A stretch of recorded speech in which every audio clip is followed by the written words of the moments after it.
We are the Munns. Headline edition, July 8, 1947. The Army Air Forces has announced that a flying disc has been found and is now in the possession of the Army.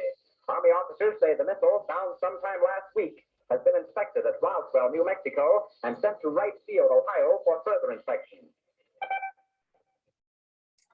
Yay! That was my little intro that I put together. That was a recording from Excellent. 1947. It was a radio announcement to say that the Americans had recovered a flying saucer. So you can guess what we're going to be talking about today. We're going to be looking at Darren's favorite subject, UFOs. I've got my friend Rick Munn from TNT Radio, also runs the No Risk, No Reward account on Twitter. It's an excellent account. Details for you to be able to follow that account will be in the description below. And so before we start, please like, please subscribe, please share my video, please leave comments. If you think there's things I'm talking bollocks about, please just add a comment. I will try to reply. Mess with my algorithms on here so that more people get to see my videos. That would be great. So Rick, nice to have you on my show. You're returning the favor. How you doing? I'm doing very well. Thank you, Darren. It's very, very nice to talk to you. I feel a little bit more laid back because normally I'm in the hot seat doing the talking. So I want to just pick your brains today, have some fun, shoot the breeze, call it what you like. I'm very happy to be here and thank you for inviting me on. Yeah, no worries, mate. And you describe yourself as somebody who's new to some of the conspiratorial elements of the world, and you describe yourself as a UFO agnostic. Would that be right? That would be a very good description. Yeah, I'm not convinced fully one way, or I'm not against it the other way. I do have an open mind towards this possibility that there could be extraterrestrial life on other planets or in another galaxy or another universe, multiverse, call it what you like. I haven't seen enough to disprove it, and I haven't yet seen enough to convince me. So maybe that's your job today, is to get me to turn into a believer. In terms of, Darren's got a PowerPoint because I fucking love PowerPoints, and we've got some imagery which I've actually shared with you beforehand. So you've got an idea of how this conversation is going to start and finish. And the aim is just to go through some sort of, provide some context about our position in the universe, time, distance, energy, and then have a look at sort of almost the progression of our society from cave paintings all the way up to modern technology, but trying to having a look at it through the lens of UFOs or extraterrestrials or other. By UFOs doesn't necessarily mean aliens as well. I think it's really important that when the word alien is used, it just means somebody who is not us. Yep. Rather than somebody that comes from another planet, because we have no evidence that anyone's coming from any other planet. But we do have evidence of objects in our sky and historical records of people seeing things in the sky throughout human history. So these are things that I just want to talk about, rather than showing loads of pictures of flying saucers and then you go, look, there's a string, or that was done on one of those cameras where they've got that. It's a frisbee. It's a frisbee at the local park. And some of them are. I mean, there might be. There was 3 images in the intro video, and 2 of them were investigated in a thing called Project Blue Book, which is a project that the Americans ran in the 60s, and they were classed as unknowable. They didn't know what they were. They were like one of the 5% that they couldn't identify. And the third picture at the end, which I haven't included these pictures in my little presentation, was taken by a Costa Rican weather plane, a survey plane. And again, it's a big, I don't know if you saw it, it was a big saucer above the sea. You saw this land. Yeah, that was also never been explained to exactly what that object was. And that was described to be massive, hundreds of meters across. But I haven't got any of those pictures. Anyway, so let's go to the share screen. You got anything else you want to add? No, I noticed from doing a little bit of background research into this over the last few weeks in more depth, there seemed to be the 40s seemed to be a touch paper time where these incidents started to become reported, and we started to get visuals and we started to get more accounts. So the 40s seems to be a period whereby there was not a genesis for this, but that's when it began to take off. Maybe that's because media had a greater exposure, or people, they wanted to sensationalize something to get people's attention. The 40s seemed to be a crucial time. Then we mutated, through the 50s, 60s, 70s. Then it was told, there is nothing to look at. And then last year, I remember vividly last year, there was footage released. I think it was from the Pentagon. So it was from an official source, a US military or US Navy source, where there was, footage taken of an object that was diving underwater and coming out and disappearing. And not slowing down. And not at crazy velocities. It's the velocities that these things move at, and the way that they can turn on a dime. That also seemed to be, it's odd that all of a sudden at this time, such an official source would release material and verify it in their words, and release what would normally be classified as or classified information. So that's an interesting development last year. Yeah, and in fact, the UFO topic was classified above top secret. It was regarded as the #1 classified subject in the American intelligence establishment, and it was more secret or more important or more kept away from there was no eyes on it than the American H-bomb project. Yeah, and that was something that was there's documents that have been disclosed, evidence in this, and this was in collaboration with the government of Canada, funnily enough. Okay. So this is a subject that people, particularly the American military, because they're the military that we hear about and see about, have been looking into UFOs since the 40s, and since 2016. They've been making official public statements and releasing footage like those videos that you're talking about, which was in 2016. So, I mean, that was in December 2016, 3 videos come out. The videos captured, they're called the Nimitz, Nimitz videos, and they go on called Go Faster. There's one called the Tic Tac, and the other one's called Gimbal. And there are 3 videos. I think one of them is the one that you're talking about, where it dips into the water and it doesn't slow down. Correct. They are unidentified official records provided by the Pentagon. Were they recorded in 2016 and released last year? Because I remember there was a big furore about this last summertime or into September-ish on Twitter. There were people releasing these videos and saying they're official. So were they just simply reposting older news, or were they 2016 footage released in 2021? 2016 videos got released through the New York Times. Not the Linda Moulton Howe. Who's the name of the journalist? There's a journalist, Leslie Kane, and she's been on the UFO subject for years, and is a highly recognized journalist. This is from the New York Times. These 3 videos come out. It went on CNN, Fox. Tucker was all over it. Yeah, Tucker Carlson loves the UFO topic. And so everyone was like, wow. And it wasn't until probably about 12 months ago, they got confirmed by the Pentagon as being official. And then then Donald Trump, as part of one of the word we promised we wouldn't talk about relief programs, beginning with C, had a caveat in legislation, in the literature, the bill that they put together, to say that the Defense Department would release a report on everything they know about the UFO phenomena. In this 2016 news report by the New York Times, they said that there was a investigation department, a project called ATIP, the Advanced Aerial Threat Identification Program, which was effectively looking at objects in the American airspace and around their military installations, nuclear installations, that they could not identify.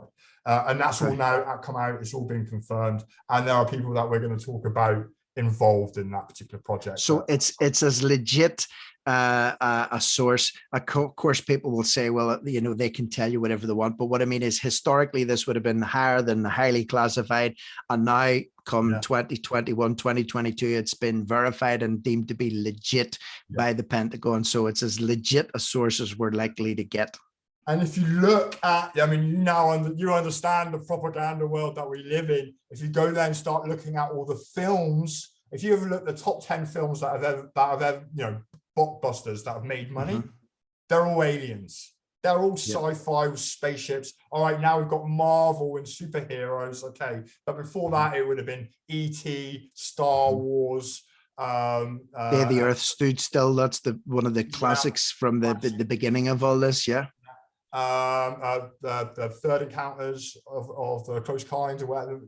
These films were massive. And this is all part of, in my opinion, a desensitization program of the public, and getting the public, you know, predictive programming, making people more comfortable with the concept that we're not the only intelligent creatures out there. There may be life. There may be life on this planet that we're not aware of. There may even be life on this planet. There's a military guy. He was on talk radio talking about under the oceans. Saying, because we talk about UFOs, but actually USOs, which are unidentified submersible objects, are seen far more often by far more official sources, like, you know, Navy ships and submarines, than UFOs are. But that's not in the public domain. Interestingly, as well, you mentioned about the trail of movies that started off, you know, back in the 50s, and then they progressed to what we have now, you know, Independence Day, these blockbuster movies. It's interesting to note that the two probably best known UFO type movies, which would have been E.T. and Close Encounters of the Third Kind, are both Spielberg projects as well. And I believe, I can remember being in primary school, you know, back in the early 80s, whenever these films came out, you know, and they never leave people's consciousness. If you say E.T., you know, it's straight there, or the Close Encounters. Yeah. Yep. No, I mean, I've actually never watched it, believe it or not. I've still to watch E.T. I've never watched E.T. I'm afraid to watch it because I'm afraid of, you know, somebody might be videoing me at the time and it'll ruin my credibility if it turns me into a blubbering wreck. But yeah, I know it's a hard. I mean, even now, yeah, because I'm actually a real softie, and you know, there's nothing worse than watching a film with a girl, yeah, and it's a sad film, and they watching it, and I'm watching it going, fuck. There's, interestingly, what I have seen is, this is for you to check out. You'll enjoy this. If you go onto YouTube, there's actually a screen test for the kid who played E.T.'s, like the little guy who lived in the house, and he was screen testing just straight to camera. He was told, okay, they've come to take E.T. away. These are your lines. Go. Action. And they videoed him, and he had an absolute breakdown on screen, and he recited the script perfectly just to the camera. Yeah. And as soon as that was over, he said, "You've got the job, kid." And that was it. That's how I got in. So check that out. The young guy who played the kid who was mining E.T. Drew Barrymore was in it, isn't she? Yeah, she was it wasn't her, but it was some wee lad. But you'll see it. It's very, very impressive. He has some serious acting chops. But it's funny that you mentioned Spielberg. Spielberg has been very much associated with lots of major blockbuster films. I mean, if it was Spielberg, you would go and see it. You know, he produced, you know, from, you know, Jaws and E.T. and Close Encounters, and so many others. But apparently, Ronald Reagan, who was a UFO believer, made many speeches about the UFO subject at the United Nations and stuff. Or mentioned it, had a private screening of, I believe it was E.T., or it might have been Close Encounters, it was one of those two. And there were military personnel also at this private screening in the White House. And there were comments made about the film and how close that was to reality. And I can't remember the exact statements, but they are quite interesting. Ronald Reagan himself being somebody who said he's seen UFOs twice, and said, you know, what if there was a great threat from outside the planet threatening us all? Wouldn't we all come together? He gave speeches using those particular lines many, many times, about 8 times, I think, in an official capacity. Tell me this, just on what before we leave the subject of presidents and highest level security clearance, would that be beyond even a president? You know, the president is, you know, the commander of the American Armed Forces. Technically speaking, if he says to his next in command, listen, I want to know if we've got an alien body lying somewhere in the, you know, the New Mexico desert. He doesn't need to.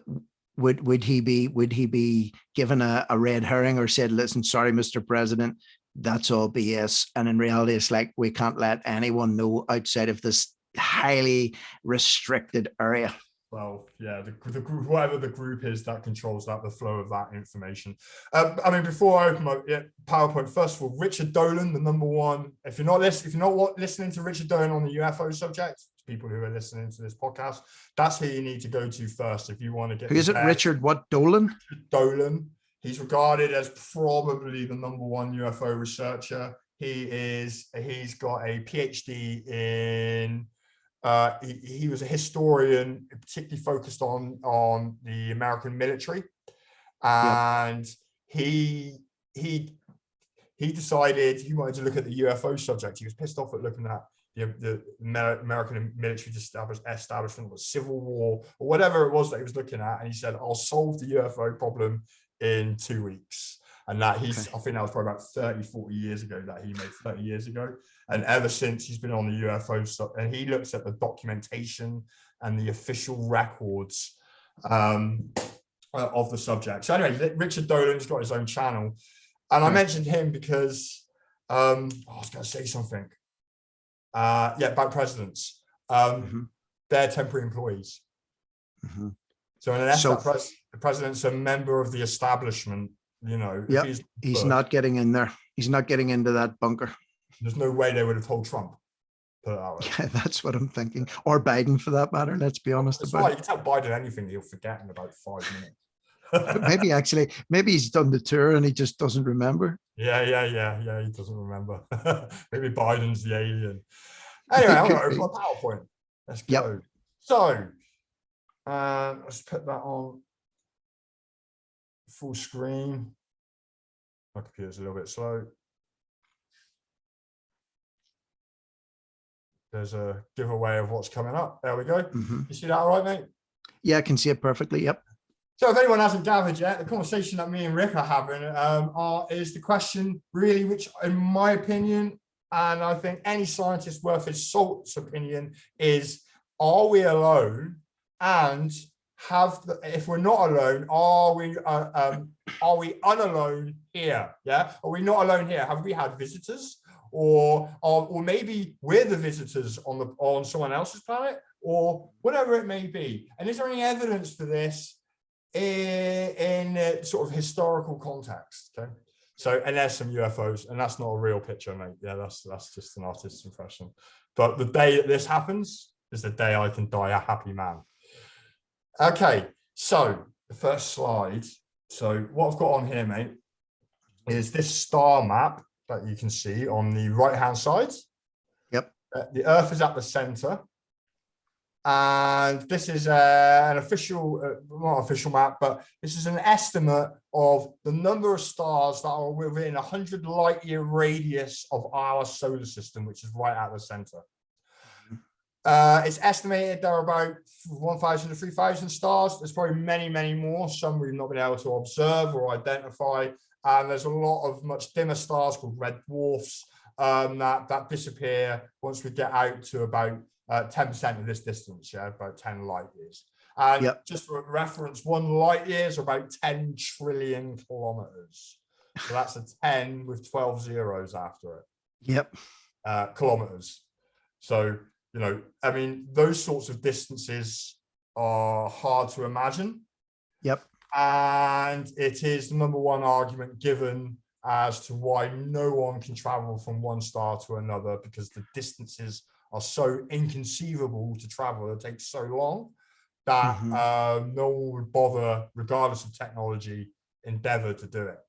So that's even at the speed, to put it in the context, a light year. So if it's 100 light years away, it means you need to travel at the speed of light for 100 years, for example, to get from some of these furthest stars to the Earth. So that's just within our own 100 light years.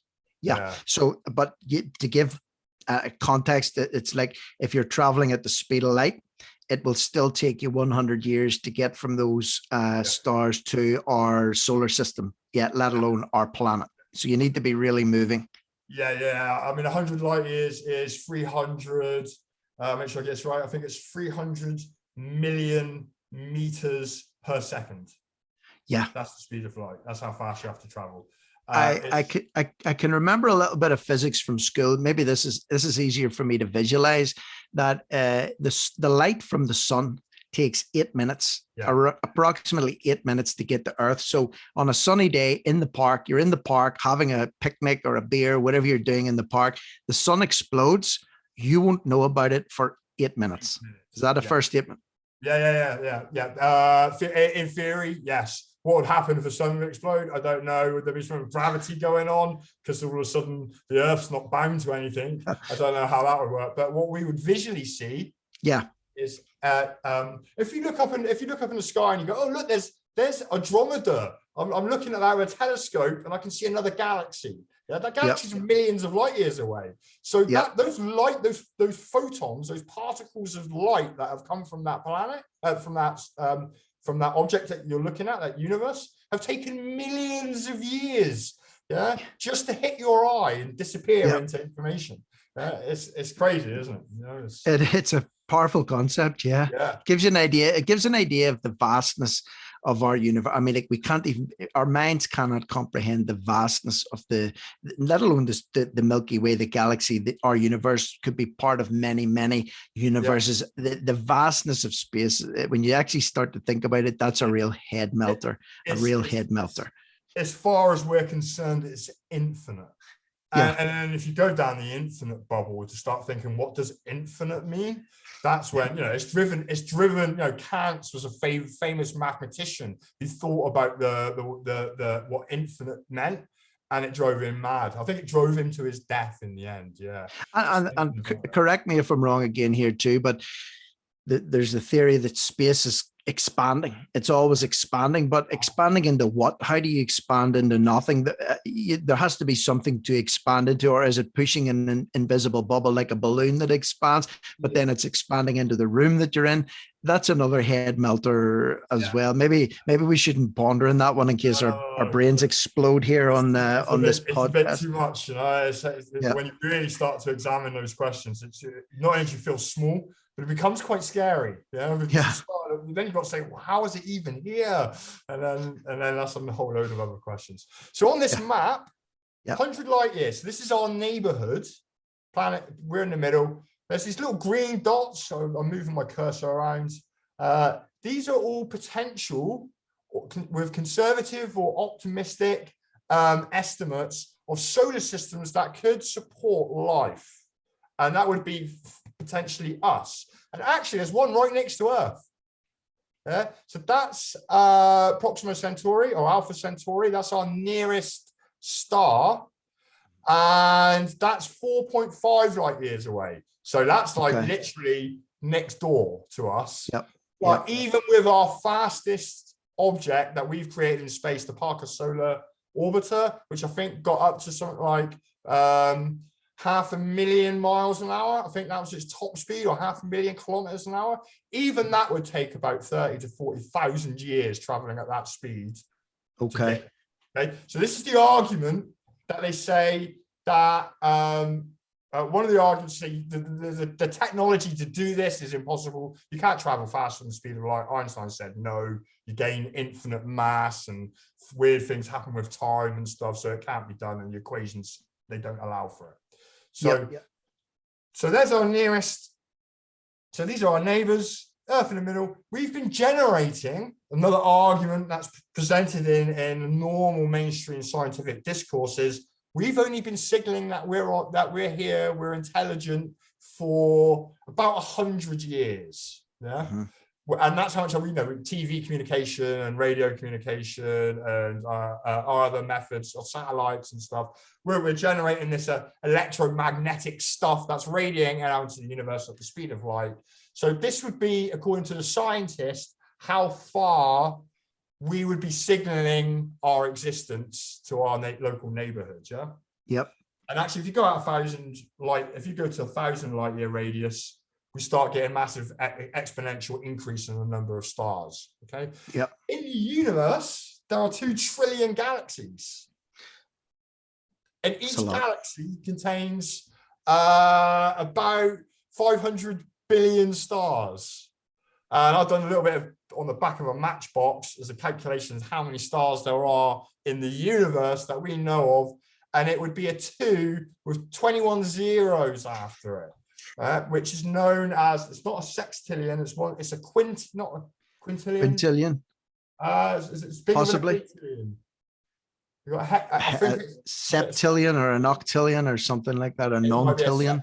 Yeah, yeah, it's just short of a sextillion. Anyway, it's so big that in terms of possibility for life existing out of our universe, you've got to say that the odds are pretty good, just on those numbers, wouldn't you think? Right. Let's as an UFO agnostic, let me jump in there, okay, and let me try and make a point. So there's an infinite amount of stars, pretty much. Obviously, they've calculated it to be something, but in reality, no one can put a figure on it because there's so much that we can't see and that we don't know. So we're looking at this in terms of the universe, and we're saying, okay, there's so many different possibilities that there could be life on other planets, but in reality, if we can't explain how someone could come from Alpha Centauri to Earth, okay, with whatever technology that they would use to travel, then we can't throw the net out to 2,000 light years if this one's what, 4.5. So four light years, 4.1. Right. I think. So let's take that one for example, and let's say, okay, there's a theory put forward that they've found, or there's a colony on Alpha Centauri, and there's people commuting backwards and forwards and appearing in our atmosphere or doing whatever through these UFO sightings. We have to be able to explain or try and explain the technology that would get them from there to here. Okay. So if we can't do that, then if there's potentially, you'd say, well, there's actually another star 500,000 light years away. I'd be like, Darren, well, if you can't tell me that they can make the 4.5 light year journey, I'm not going to be believing that they're moving 3,000 light years. Do you see what I mean? Right. First of all, let's just say then, before we even move on to that, and I have got some stuff on technology, but it's right in the last slides, unfortunately. That's okay. Let's just say you can travel at the speed of light. If you can achieve the speed of light, then time becomes irrelevant. Okay. So, for example, if I was to leave Earth and travel for 1 year at the speed of light away from the Earth, so I can instantly get to that speed of light. Yeah, I'm just traveling immediately from Earth. I go 1 year out at the speed of light, and then I come back again to stop, turn around, and come back. After that 1 year, Earth would have potentially aged hundreds of years. Yeah. Because of what's called time dilation. Okay. And actually, you don't even need to get to the speed of light for that to happen. You need to get in within a few percentages of the speed of light. So once you get up to about 98, 99, 99.5, whatever of the speed of light, then the time dilation becomes pronounced. So for objects not moving at the same speed of you, time travels much more quickly than it does for you. Yeah, time slows down for you. When you get to if you achieve the speed of light, then the equations break down. And actually, you can travel for I think if you can travel for 2 or 3 years, 30, 20 years, it's something quite small, insignificant in the terms of the subject we're talking about. At the speed of light, you can traverse the distance, the whole width of our galaxy. And I've seen. So are we predicating this on the potential? Let's face it, you're going to have to be moving up and around that speed to make this feasible, to be able to do this in a reasonable amount of time. Because even if you're traveling at half the speed of light, it's going to take you 9 years to get here. And as you say, if you're not within a few percentage points of that speed, you don't get the extra benefits of time manipulation. I'm not a physicist. There may well be other workarounds like wormholes. Which also come out of the Einstein's general theory of relativity. You get the Einstein-Rose bridges, which are basically just tunnels that connect to different places in the universe. That could be artificially created by a technology. Potentially, the math says it can happen. And then there are other, which I believe are far more feasible, and I believe that the Americans may even have this type of technology in their possession, which is anti-gravity technology. And if you have that, and you can cut yourself off from the world, the gravity in the environment around you, like in a bubble, then the speed of light's irrelevant because you have no mass. Therefore, the restrictions on the speed of light that are placed on massive objects, i.e. the faster you go, the heavier you get, the more energy you need to push you, which is why the speed of light can't be achieved, because you need infinite energy, but you gain infinite mass. If you suddenly cut yourself off from the universe and create your own microgravity, and the external gravity doesn't affect you, you then become massless, and therefore superluminal speeds could be achieved. Let me put this in layman's terms. What I'm seeing is an air hockey table in an amusement arcade. You put 50p in that steel surface with the little holes in it that pushes the air jets up. You put the piece of plastic on. When you hit it with the plastic, you know what I'm talking about? Yeah. It flies and bounces everywhere. It's almost, it loses it loses any friction, which means, whereas when the money runs out and the air jets stop, that thing hits and when you hit it with the puck, it doesn't move. Is that the kind of principle that you're talking about? Very similar, very similar. You have anti-gravity would, if I had no mass, let's just say I cancelled my mass by creating some sort of anti-gravity field around me, and I would float away because there'd be nothing for the Earth to pull on. Do you see what I mean? Yeah, I'm only pulled down to the center of the Earth at all times because of gravity, and that's because I am massive. Yeah, I have a mass. If I had no mass, if I could cancel that, and these are technologies that have been spoken of, then there'll be no influence of gravity on me. And therefore, there's no limit to my speed. And then if you mix in air resistance or, friction, if it's an object that's on a solid, it's on a kitchen table, it's like, if you slide a glass across, you see it in the old Wild West, the guy orders a whiskey and the barman slides it down the bar. It only stops because of friction, or he grabs it. If there was no friction on that surface, that glass would go forever on an infinite bar. So if you can remove the physical aspects like gravity or friction or air resistance, call it what you want, that then removes all restrictions to. You only need really a push. If you get me, you only need a big push. And you would just keep going.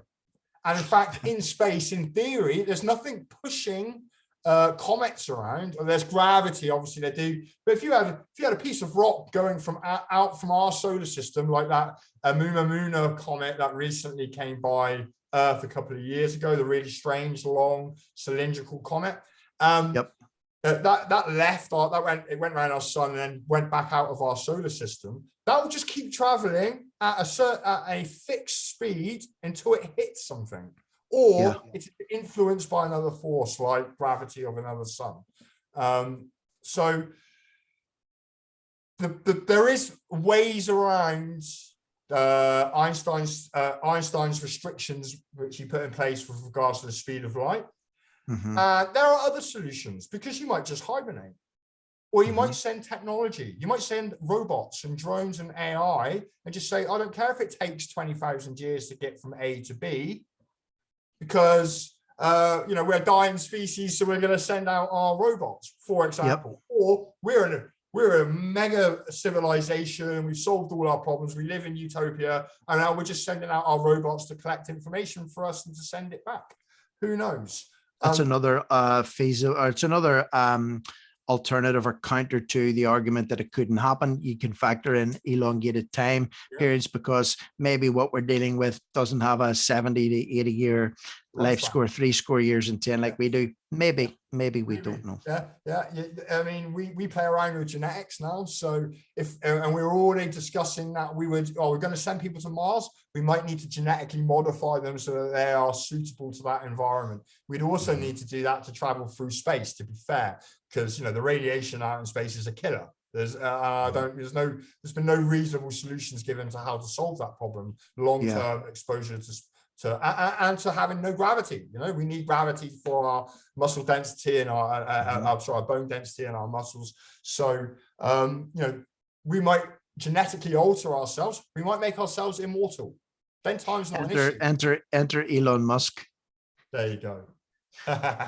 So I believe that the distances are surmountable, given the right amount of technology or the right level of thinking, intelligence, technology, willpower, and energy. I think energy is the only problem. Yeah, because if you want to travel these big speeds or long distances, you're going to need a very powerful energy source to do it.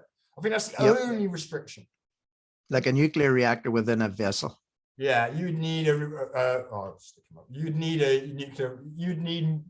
nuclear reactor may be able to do it. You know what I mean? But obviously compacted into like a car battery size thing. You see, this is where it's interesting. And they use these nuclear reactors for our satellites now. And for our phones. Yeah. So that's what I mean. This is not outside the realms of possibility. It can be explained away the way you have just done it very, very well. And there's nothing there to prove that these types of technology either don't exist somewhere else, or that we have them and they're being kept under wraps, or that they're in development at the moment. So in other words, you can't blow the argument out of the water by simply saying it's too far away, or it's just simply not physically possible. There are ways to explain it. And these two guys here, that's why I've actually included these two guys on my PowerPoint. This guy here, Neil deGrasse Tyson, a well-respected scientist, physicist in his own right. Got Brian Cox. And we've got the guy that you recently interviewed on radio, Chandra. Let me see if I can say his name. Wickramasinghe. Wickramasinghe. Perfect. So two of these guys, Neil deGrasse Tyson and Brian Cox, are both completely in opposition, not only to UFOs, but that they can't get here. And Brian Cox has stated many times that we are probably the only intelligent life in the universe. And I'm just like gobsmacked when I hear somebody mainstream like Brian Cox, who on almost all other subjects, when you listen to him, is actually very, very good. Although he doesn't say any detail in what he says, he's very much speaking to the layman. For him to say life is probably only on this planet, I find shocking for a scientist to say. And it's the same with Neil deGrasse Tyson. And that has really been quite a common theme through established science for decades and decades. It's only in recent times, the last 5 years in particular, going back to the conversation we was having before we hit record here, that even the acceptance that there might be UFOs in our sky has become more of a reality. So I think these guys are paid to say the things that they're said. See, this is interesting because Degrasse Tyson, I've seen him a few times. He's been on Joe Rogan's podcast and he's grilled him. Obviously, I haven't sat through everything he's talking about. I find him quite aloof. He's obviously knows his onions, but he's not the kind of guy I can listen to be frank with you, Darren. The prof, if people are watching this, I mean, this is totally, well, maybe it's not totally unconnected. This could be, but this guy, Chandra Wickramasinghe, I actually interviewed him 2 days ago on a radio show. It was done on Zoom the way we're doing this today, but obviously people couldn't see him. And he really disarmed me because, I was given his background. Okay, he's 83 years of age. He's, he's still functioning in science. And when he came on, and he spoke with me, he spoke so eloquently and he spoke so authoritatively.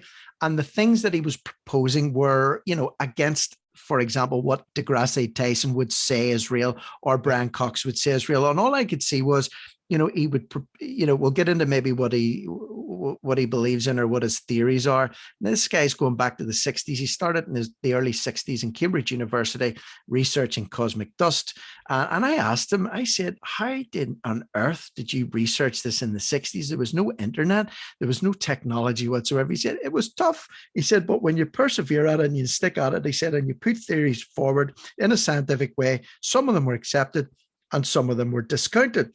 And the theories that he would have put forward, for example, to do with, there could be organic matter in space and viruses, etc., come down to the earth from above rather than, from wherever.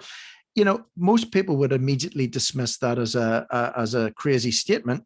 But when you're actually talking to the guy, which I was face to face, and he was so eloquent and he was so absolutely convinced. I'm not saying he's wrong, but he was so completely convinced he was right. He said, listen, he said, I've been doing this for 60 odd years. And he said, as you know, he's published so many papers on it. He's the highest level of astrophysics and mathematics pretty much around. I'd say he could school Degrasse because he's a lot older than him and a lot wiser than him. Yeah. So you have this guy here on the left with his smug grin, notice, and you have the prof on the right who just looks like a serious piece of work. I would lean more towards the prof than I would towards Degrasse Tyson. Yeah. Maybe that's just a personal prejudice because I'm not a fan of him the way he delivers. But when you get into a conversation like we're doing today, you should have your thought process at least challenged, instead of shutting everything out, which people normally do. And in some cases, sadly, it's because of money or culture. The prof actually, this is just to speak a little bit of what he said. He said when he first began and came through the ranks, he said there was a lot of prejudice in science, a lot of racism, because people don't like to think that the ancient Chinese philosophers and astronomers and the ancient Babylonians, which is round about, Iraq area, the Middle East now, that's where ancient Babylon was, or people from India who were eminent astronomers and philosophers, their theories were almost discounted in favor of predominantly Western philosophy and astronomy. So even within science, you have this underlying current of race and culture, which can affect the acceptance or rejection of certain scientific theories. I would almost certainly be more inclined to listen to the Chandra on these types of topics than Neil O'Brien, because they have got I'm in a box mentality, and anything outside of that box is not something worth considering. And in particular, Neil deGrasse Tyson, he is completely obstinate. I mean, he pours scorn on the subject of UFOs. That's my point, right? I may not agree with you at the end of this conversation, but I'll not dismiss you as someone that that you're wrong and I'm right, or I'm right and you're wrong. I'm like, okay, Darren, you have your views on this and you've put your case forward brilliantly. I have views about something. I disagree. I have my beliefs, but maybe there's a middle ground in there that we can come to some sort of agreement on. This guy seems to, as you say, mock, ridicule, and pour scorn on anyone that doesn't think exactly his way. Yeah. That's actually where I have a problem with him more than anything. He just seems to be aloof and arrogant in his delivery. And I don't think that does anyone any favors when they're trying to have a debate with someone, if they're automatically, I'm smarter than you, I'm right, you're wrong, and if you don't listen to me and think my way, well then you're just a fool. I'm not a fan of that guy. And we've seen so much of that over recent years, Rick, that the scientists, mainstream scientists, the people who are put on a pedestal and put on the TV for us to listen to as experts, they've lost all credibility. So I would love to have a chat with that Chandra. Not so much these two guys, because I think that they discredit themselves through their sheer skepticism of anything outside of the I'll try and connect you to him. There was another professor I spoke to him the first week. A guy is an Australian called Professor Ted Steele, and he works very closely with Prof. Chandra. He's another guy that you would like to speak with, who holds the same viewpoints and is also a very learned and older gentleman. And when I say that, I mean with all respect. I respect someone that's been studying their field for a very, very long time. Yeah. Not to say that someone that hasn't got the years isn't as credible, but you know what I mean. If you speak to someone, you know, you mentioned Richard Dolan, and I'm making some notes. If you see me looking down, I'm jotting notes down here. So that's someone that's obviously spent a lot of time and put hours, if not weeks and years, into this. That person, in my opinion, is to be respected, if nothing else, because they've dedicated their life to that. Prof. Chandra, he's dedicated himself to this field of astrophysics and biology, mathematics. So, you know, he needs to be respected, I think. But unless they're supported by the mainstream, then they don't get the views and the clicks like these guys do, and so nobody's ever heard of Chandra Wickramasinghe. I have, but I don't know a massive amount about him, but I might have to do some reading up, because you never know. He has a website, profchandra.org, so you can check that out after the show. He has a really good website, but it's not well maintained, he tells me. But his research papers are all available online. He's not. Well, that's the beauty. Listen, he's 83. It's not like the WF are going to approach him and tell him they're going to make him a rich man and give him prestige. He doesn't give a damn. He just sits in his study and talks to people about what he loves. He doesn't care whether or not he's got paid for it or not. I mean, he talked to me, for heaven's sake. You know, so that's what I mean. He has no standards when it comes to media. I bet the other two guys are WEF. I would say if I approached Degrasse Tyson, he would say, "Who the hell are you, kid? Forget about it." But the prof, he's like, "Sure, no problem. I'll give you some time." That says it all. That says it all. Okay, so we looked at the stars. We looked at our immediate neighborhood within 100 light years. That's how far Earth has communicated away from itself into the universe, according to people like Brian Cox and Neil deGrasse Tyson. But actually, that's really, really untrue. And it's not something that is I ever hear when the UFO or the alien topic is discussed for the layman. Well, I only ever hear radio for 100 years. That's how far we've communicated out. So that's why we included this slide. I'm not going to hang on it too long. But this is, these are the spectral lines generated by hydrogen. Okay, so all materials, all atoms, all molecules, they all produce, they all emit their own light with specific frequencies, specific energy, and specific wavelengths. And any technological society like ours would be able to recognize these emissions. This one is hydrogen. We actually included this data on one of our Voyager probes, because it says, hey, we know what hydrogen is, and these are the spectral lines that you get from its emission absorption spectrum. This applies for anything: carbon dioxide, methane, an organic molecule, which Chandra would have been talking about. Anything, the material made of my desk, what I'm made of, everything, it's all emitting light in a certain spectrum, which can be recorded, analyzed, qualified, and quantified. Okay, so this is the atomic spectrum line for hydrogen. And so the argument or the statement, radio waves have only been traveling away from the Earth for 100, 150 years, whatever it might be. Actually, since the great oxidation event, or also known as the oxygen catastrophe, which happened about 2.3 billion years ago, this planet has been saying life here for that long. So 2.3 billion years, we've been emitting light that will have signatures of carbon dioxide, oxygen, water, methane, loads of other organic molecules. There may be, sulfur compounds, nitrogen compounds. I could go on and on and on and on. That will be easily observed in the spectral signature of our planet.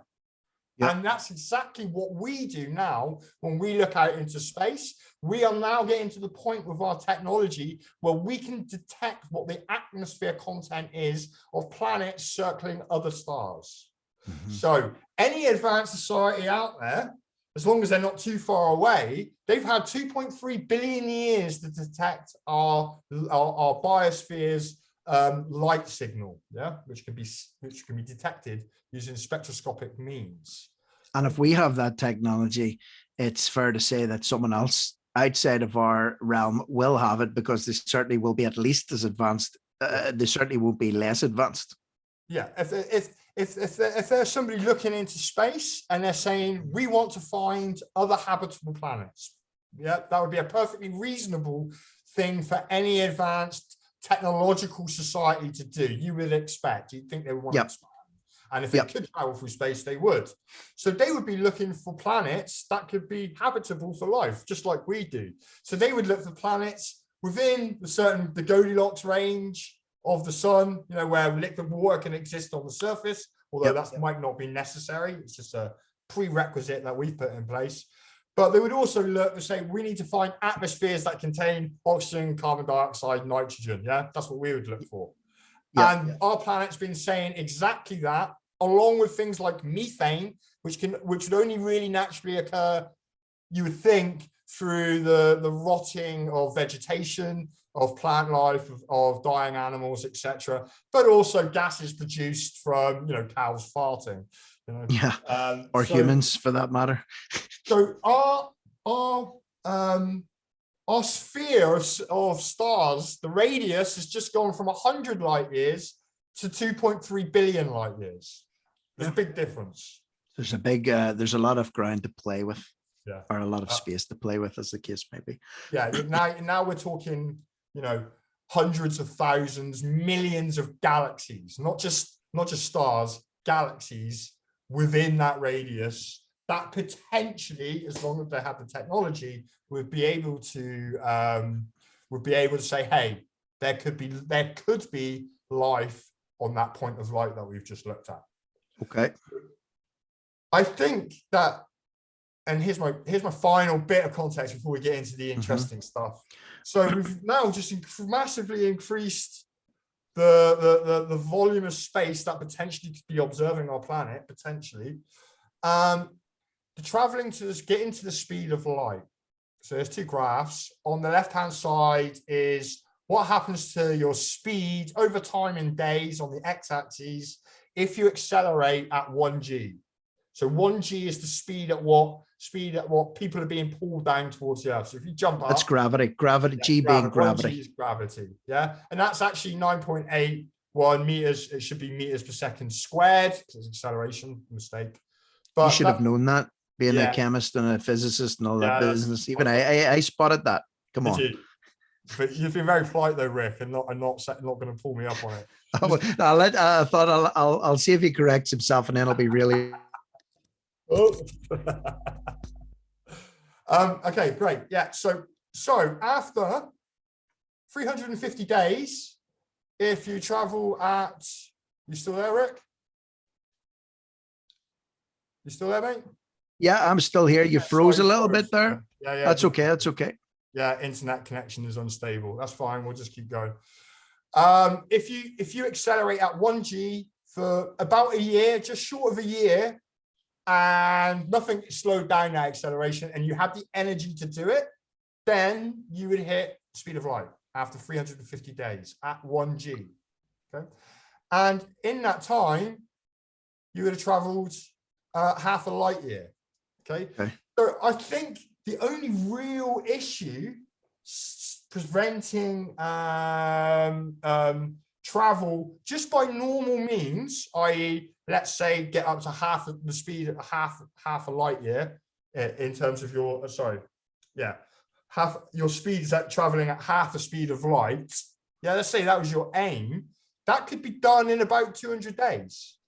At 1g. And you would have none of the problems of relativity, getting more heavy or more massive and time dilation. So the only real issue then is just energy. Which is back to that thing we spoke about, whereby if you had a sufficient energy source and, anti-gravity technology and, resistance and friction was taken out of the equation, you mix that in with a big energy source, and then it literally accelerates things, no pun intended. You can get there quicker. That's basically what we're looking at. Yeah. So again, these, many people don't realize that 1G, your car, if you put your foot down on your car, you're probably doing about 1G. A roller coaster, a slow roller coaster is probably about 1G. So it's that type of acceleration. When you go back in your car, someone suddenly burns off to 30 miles an hour, 1G acceleration. So I used to have many years ago, was a boy racer, and I had a Subaru Impreza turbo 4-wheel drive. It was a nice 98 piece of kit. It was a beaut. And I remember, many a time taking off from the lights at speed. Oh, for fuck's sake. About 5. It's the internet sticking. Because if I throttled that and took off from the lights, everything would come out of my trouser pockets and fly into the back seats of the car. So if I could do that, in late 90s with an old Subaru, it's not inconceivable that we could whack that up on an extraterrestrial craft. Of course, it's just energy. Yeah, and you could probably scoop that energy up as you travel. Or they may be able to find a renewable energy source, or they might even be able to get free energy directly from the universe itself. There's been called 0-point energy that's been theorized, where you can borrow energy as long as you give it back. It's like a trick you can pull. So, but again, it's all theoretical stuff. But it's all potential. It's all there in the realms of potential, and in our science fiction, quite often becomes science eventuality. So getting up to supermassive speeds in space and traveling huge distances is not inconceivable. So this here, after 350 days, would be you would have traveled half a light year, so you'd be 1/8 of the way to Alpha Centauri. A trip worth making if you're willing to sit in a spaceship for 4 or 5 years. Yep. I think it's worth noting at this point, I'm sort of summarizing all this and crystallizing this in my head. Obviously, we can't be shown that we have this technology. It's not being widely employed by people. This is to say, okay, there's the theory that the closest life could be on Alpha Centauri. It's 4.5 light years away. We'd need to travel at the speed of light for 4.5 years to get there. Is that physically possible? The answer to that is yes, it is physically possible, but we can't demonstrate as per now on a commercial level or on a widely available level that technology is in place. But can it be theoretically explained? The answer is yes. Yeah, would that be a first statement? They have come up. There's a Brazilian scientist called he's called Alcubierre. Is that his surname? And he came up. He put in place theories for warp drive from Star Trek. You ever watch Star Trek? Yep.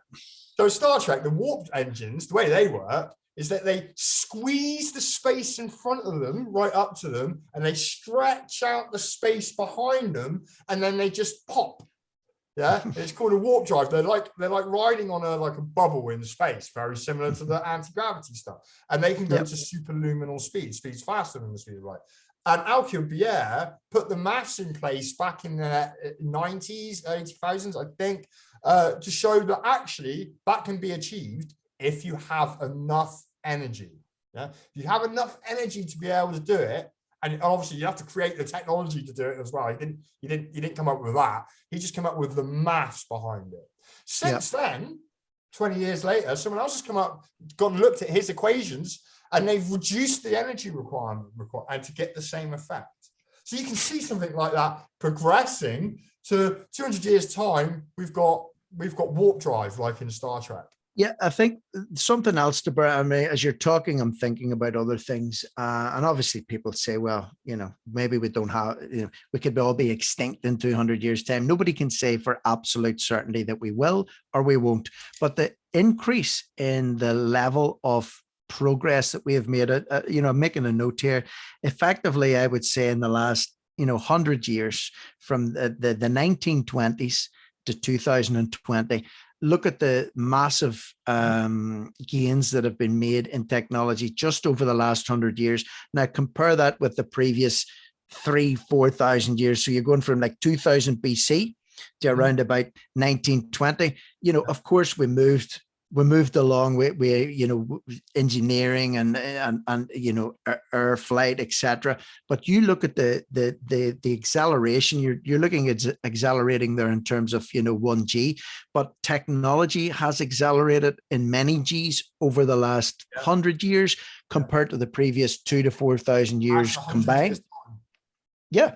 You see, so I think there's a massive increase in velocity of technology over the last 100 years. And if any, again, think about it. Think about from, you know, 1500 to 1920. Okay, we've made progress, but nothing compared to the progress we've made from 1920. Even the last flipping 20 years, there was no internet. There was no internet. 10 years. I know. I've only had a mobile phone in my pocket for the last 20 years. Yeah.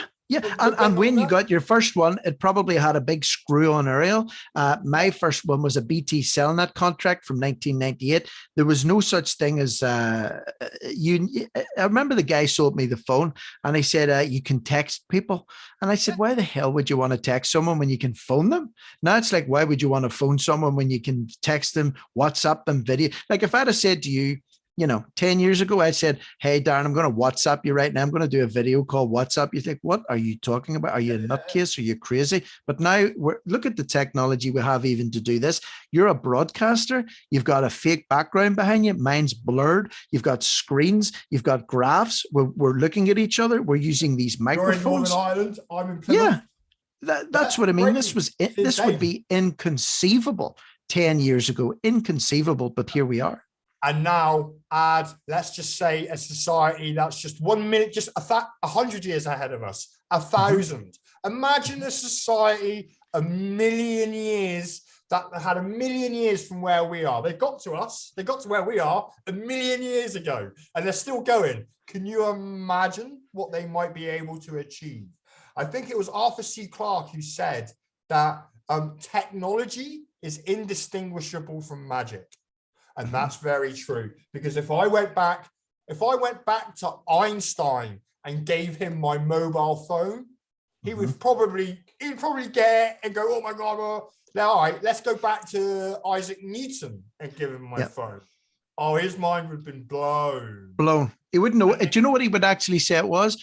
It would be a little black object, highly shiny, made of a material that he didn't know, and he would look at it and he would probably say, this is extraterrestrial technology. Yeah, this is magic, this is the devil's work. I mean, he was an alchemist. I'm sure you've seen 2001. The film. The Space Odyssey. Space Odyssey. Well, at the beginning, there's like this obelisk descends from outer space, and people don't know what it is, and they begin to worship it. Well, I think if you could lift your iPhone or whatever it is, your Android, and throw it back 300 years, people would think it's some kind of a deity. They were 300 years ago. They would probably, if I took it to some Irish villages and that, and they would worship it. They would worship it, wouldn't they? And we take that for granted. You know, I've been to places, I've been to remote parts of the world where burnt at the stake. You could have been burnt. But that's the reality. This is the reality of it, and it shows you. Never mind 100 years or 1,000 years, 10 years, 5 years, even the last 2 to 3 years. The uptick in technology over the last 2 to 3 years has been crazy. And even 2 to 3 years from now, what could we be doing in even 2 years, let alone 2,000 years? I dread to think. I think our technology is all going to disappear. It will still be here. It's just going to disappear. And we're not necessarily on a trajectory for space exploration as much as I would like. I mean, I think our whole society should just devote ourselves to this one topic and get out into space. That's my personal opinion. Stop buying bloody clothes and trainers and watching reality TV and just doing mindless shit. How about we focus on some real challenges like space exploration? See, here's the problem. You can't get people to leave their home to go to the park, to walk and exercise. Forget about outer space. In this generation, anyway, it's a fantasy, but nonetheless, one that can be held on to and used to drive us forward. So Anyway, so that was just my little, this is going to be a long conversation, Rick. That's all right. That's good. Yeah, that's good. Right. So this is just a bit of context. The only real issue that I think exists for being able to move from one star to another, forget about time. They've got lots of time. The universe has been here for 14 billion years, as far as we're aware. It could be infinite. And the distances, doesn't matter. If you're not worried about time, then distance isn't really an issue either, regardless of your speed. And so energy becomes the only requirement.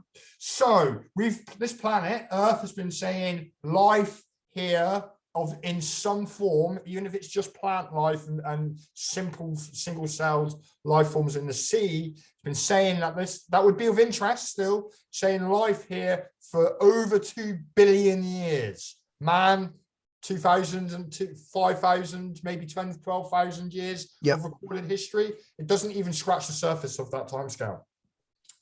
So you sent me an article the other day. We're jumping forward in time from 2.3 billion years to, what was this, 30,000 years ago, these cave paintings? Yeah, roundabout. I think that's what those are the ones from France that the kids found. Yeah. Yeah. So these again, back in the 40s. So you've got that tie-in that we began with, those first recorded incidents of UFOs, the pictures. This actually article, these kids that found this cave, this was done in the 40s in German occupied France at the time. So 40s is cropping up again. Yeah. So I didn't read the article in full that you sent me, so I'm terrible for not reading. It's okay. But these are representations of what people saw 30,000 years ago. Okay, so there were people painting on cave walls. They were obviously highly intelligent culture, whoever they were, hunter-gatherers, or whether they had started farming.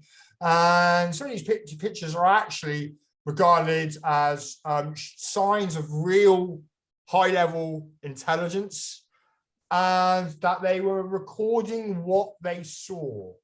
We've got some more here. Yeah, there are some more here.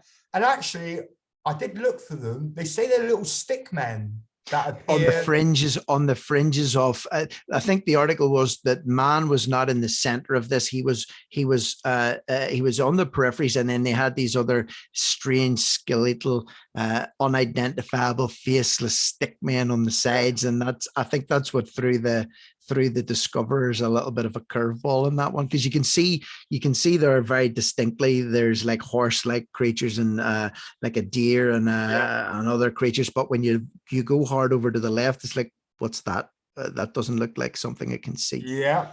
And there are lots of oddities in some of these pictures. So these are other pictures. These are also thousands and thousands of years old. I think some of these are of similar age to the cave paintings that we just looked at. And I think one specifically, I think this one here is 8,000, which is the top right-hand corner, 8,000 years old. Again, these are cave paintings.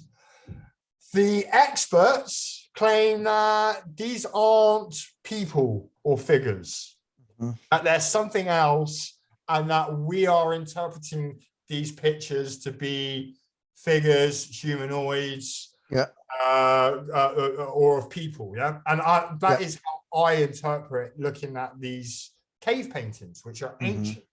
And this one at the bottom right has actually been found in caves in France, Germany, Spain, all across Europe, but also in places in South America.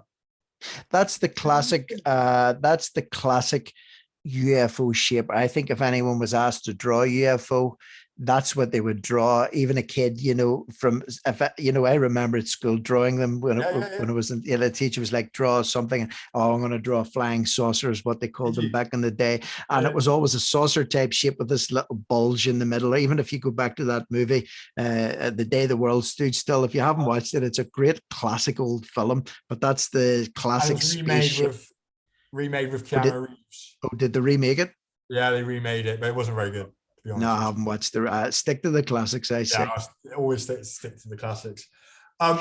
You're saying that you drew it at school. So my passion for the UFO subject came from one of my very first memories with my mother was her teaching me how to draw a UFO. in a Okay. very specific way, like a jelly mold. Yeah. Mhm. And I always remember that. I always draw my UFOs the same. Not that I sit here drawing UFOs all day. That would be a bit weird. In fact, you did that one in the bottom right, didn't you? Tell the truth. That's your bathroom wall. Yeah. Your kitchen worktop. You've etched it in there with a knife. But on the serious point here is there is, and this is just a sample. There is plenty of historical imagery where people have painted on cave walls, like we see here, of things that they would have saw. You would have suspected they might not have the imagination back then to draw things that they hadn't seen. They didn't have the TV, or, you know, if you look back at, you know, art from the Middle Ages, it was always portraits or landscapes, etc. There wasn't really anything abstract, and there wasn't really anything that came out of the imagination as such. Yeah. It's interesting. Sorry, you mentioned that, because can you imagine, you know, the classical artists, you know, like Da Vinci and Caravaggio, all these guys who were commissioned to like do the ceiling of the Sistine Chapel, works of art, and the Last Judgment on the wall of the Sistine. Yeah. Could you imagine if they said, okay, I've been commissioned to do the Sistine Chapel in the Vatican or wherever it happens to be. Okay, Pope, go away and come back in a few years and I'm going to blow your mind. And he comes back in expecting, you know, the creation and, you know, the Last Judgment. And he's just been flicking paint randomly and drawing squares and arrows. You know, can you imagine? Can you imagine? But you see, nowadays, that would sell for billions, you know, billions. But not a good lifelike portrait of somebody's face. No, forget about that. Cameras. So selfies. So now people have an imagination, because we have all this cultural imagery that's forced on us through our TVs and our phones and our radios, and it's been going on for decades through cinema and our book, print media, etc. And that allows us to foment ideas that aren't real. Yeah. But back then, when somebody said, "Oh, I'm going to do a painting," they would only paint what they saw. They didn't really paint something straight from imagination, because they weren't those type of people. And if you go back even further, the people who were painting on caves would have only done it if it was important, or it was a worthwhile use of their time. They were trying to portray a message potentially, or record something, and they would have only painted what they saw, because they didn't have the ability to paint something outside of that. And there's a connection that's not a geographical connection. So this could appear in South America. It could appear in, you know, in a cave in France. And again, it's not something prominent. This is something that lay undiscovered for, you know, thousands of years. So it's not like the person that was making it was making a statement to say, hey, look at me, look what I can do. No, this was done in a very out of the way, obscure area that someone stumbled upon after a long, long time. But you're seeing that shape or that design or that classic design appearing at different parts of the world at different times, and there's no way those people could have traveled from one place to the other, or not that we know of. We are told the recorded history that we're given, the very sanitized, cleaned up, written by the victors history, is that we weren't traveling around anywhere. We were all staying in our locales. But this particular symbol here in the bottom right hand corner, that's all over the world. That's been seen in cave paintings all over the world. There's a whole load of them. So some of these are back, you know, 10,000. These paintings are like 30,000 years old. So they go back way before any of our recorded history, and we don't know what they are, but we're told they're definitely not, and they're definitely not aliens or ETs or other people. There's something. So, and then all of a sudden, we've gone from living in caves, painting on walls, and so etc., to building structures that I personally believe, and I know many other people far more qualified than me to say so, are what I would regard as impossible. Yeah, they're impossible structures considering the time period and the technology we are told that they had. And it's not just the pyramids. Again, massive structures appeared around the world, South America, they're in China, in India, there are probably you'll find them in the jungles of Africa, Mexico, in Europe, Bosnia, everywhere. Mexico. Yep. Yeah. So even nowadays, Darren, let alone they were done or they were constructed so many thousands of years ago, you would have a job on your hands to quarry that stone and move that stone and construct that with today's technology, mechanical earth moving tools. If it's good. I don't think you can do it. I don't think with all the resources and will on the world right now, he said, right, we're going to recreate that whole pyramid complex. People would go, no way am I investing in that because it's not achievable.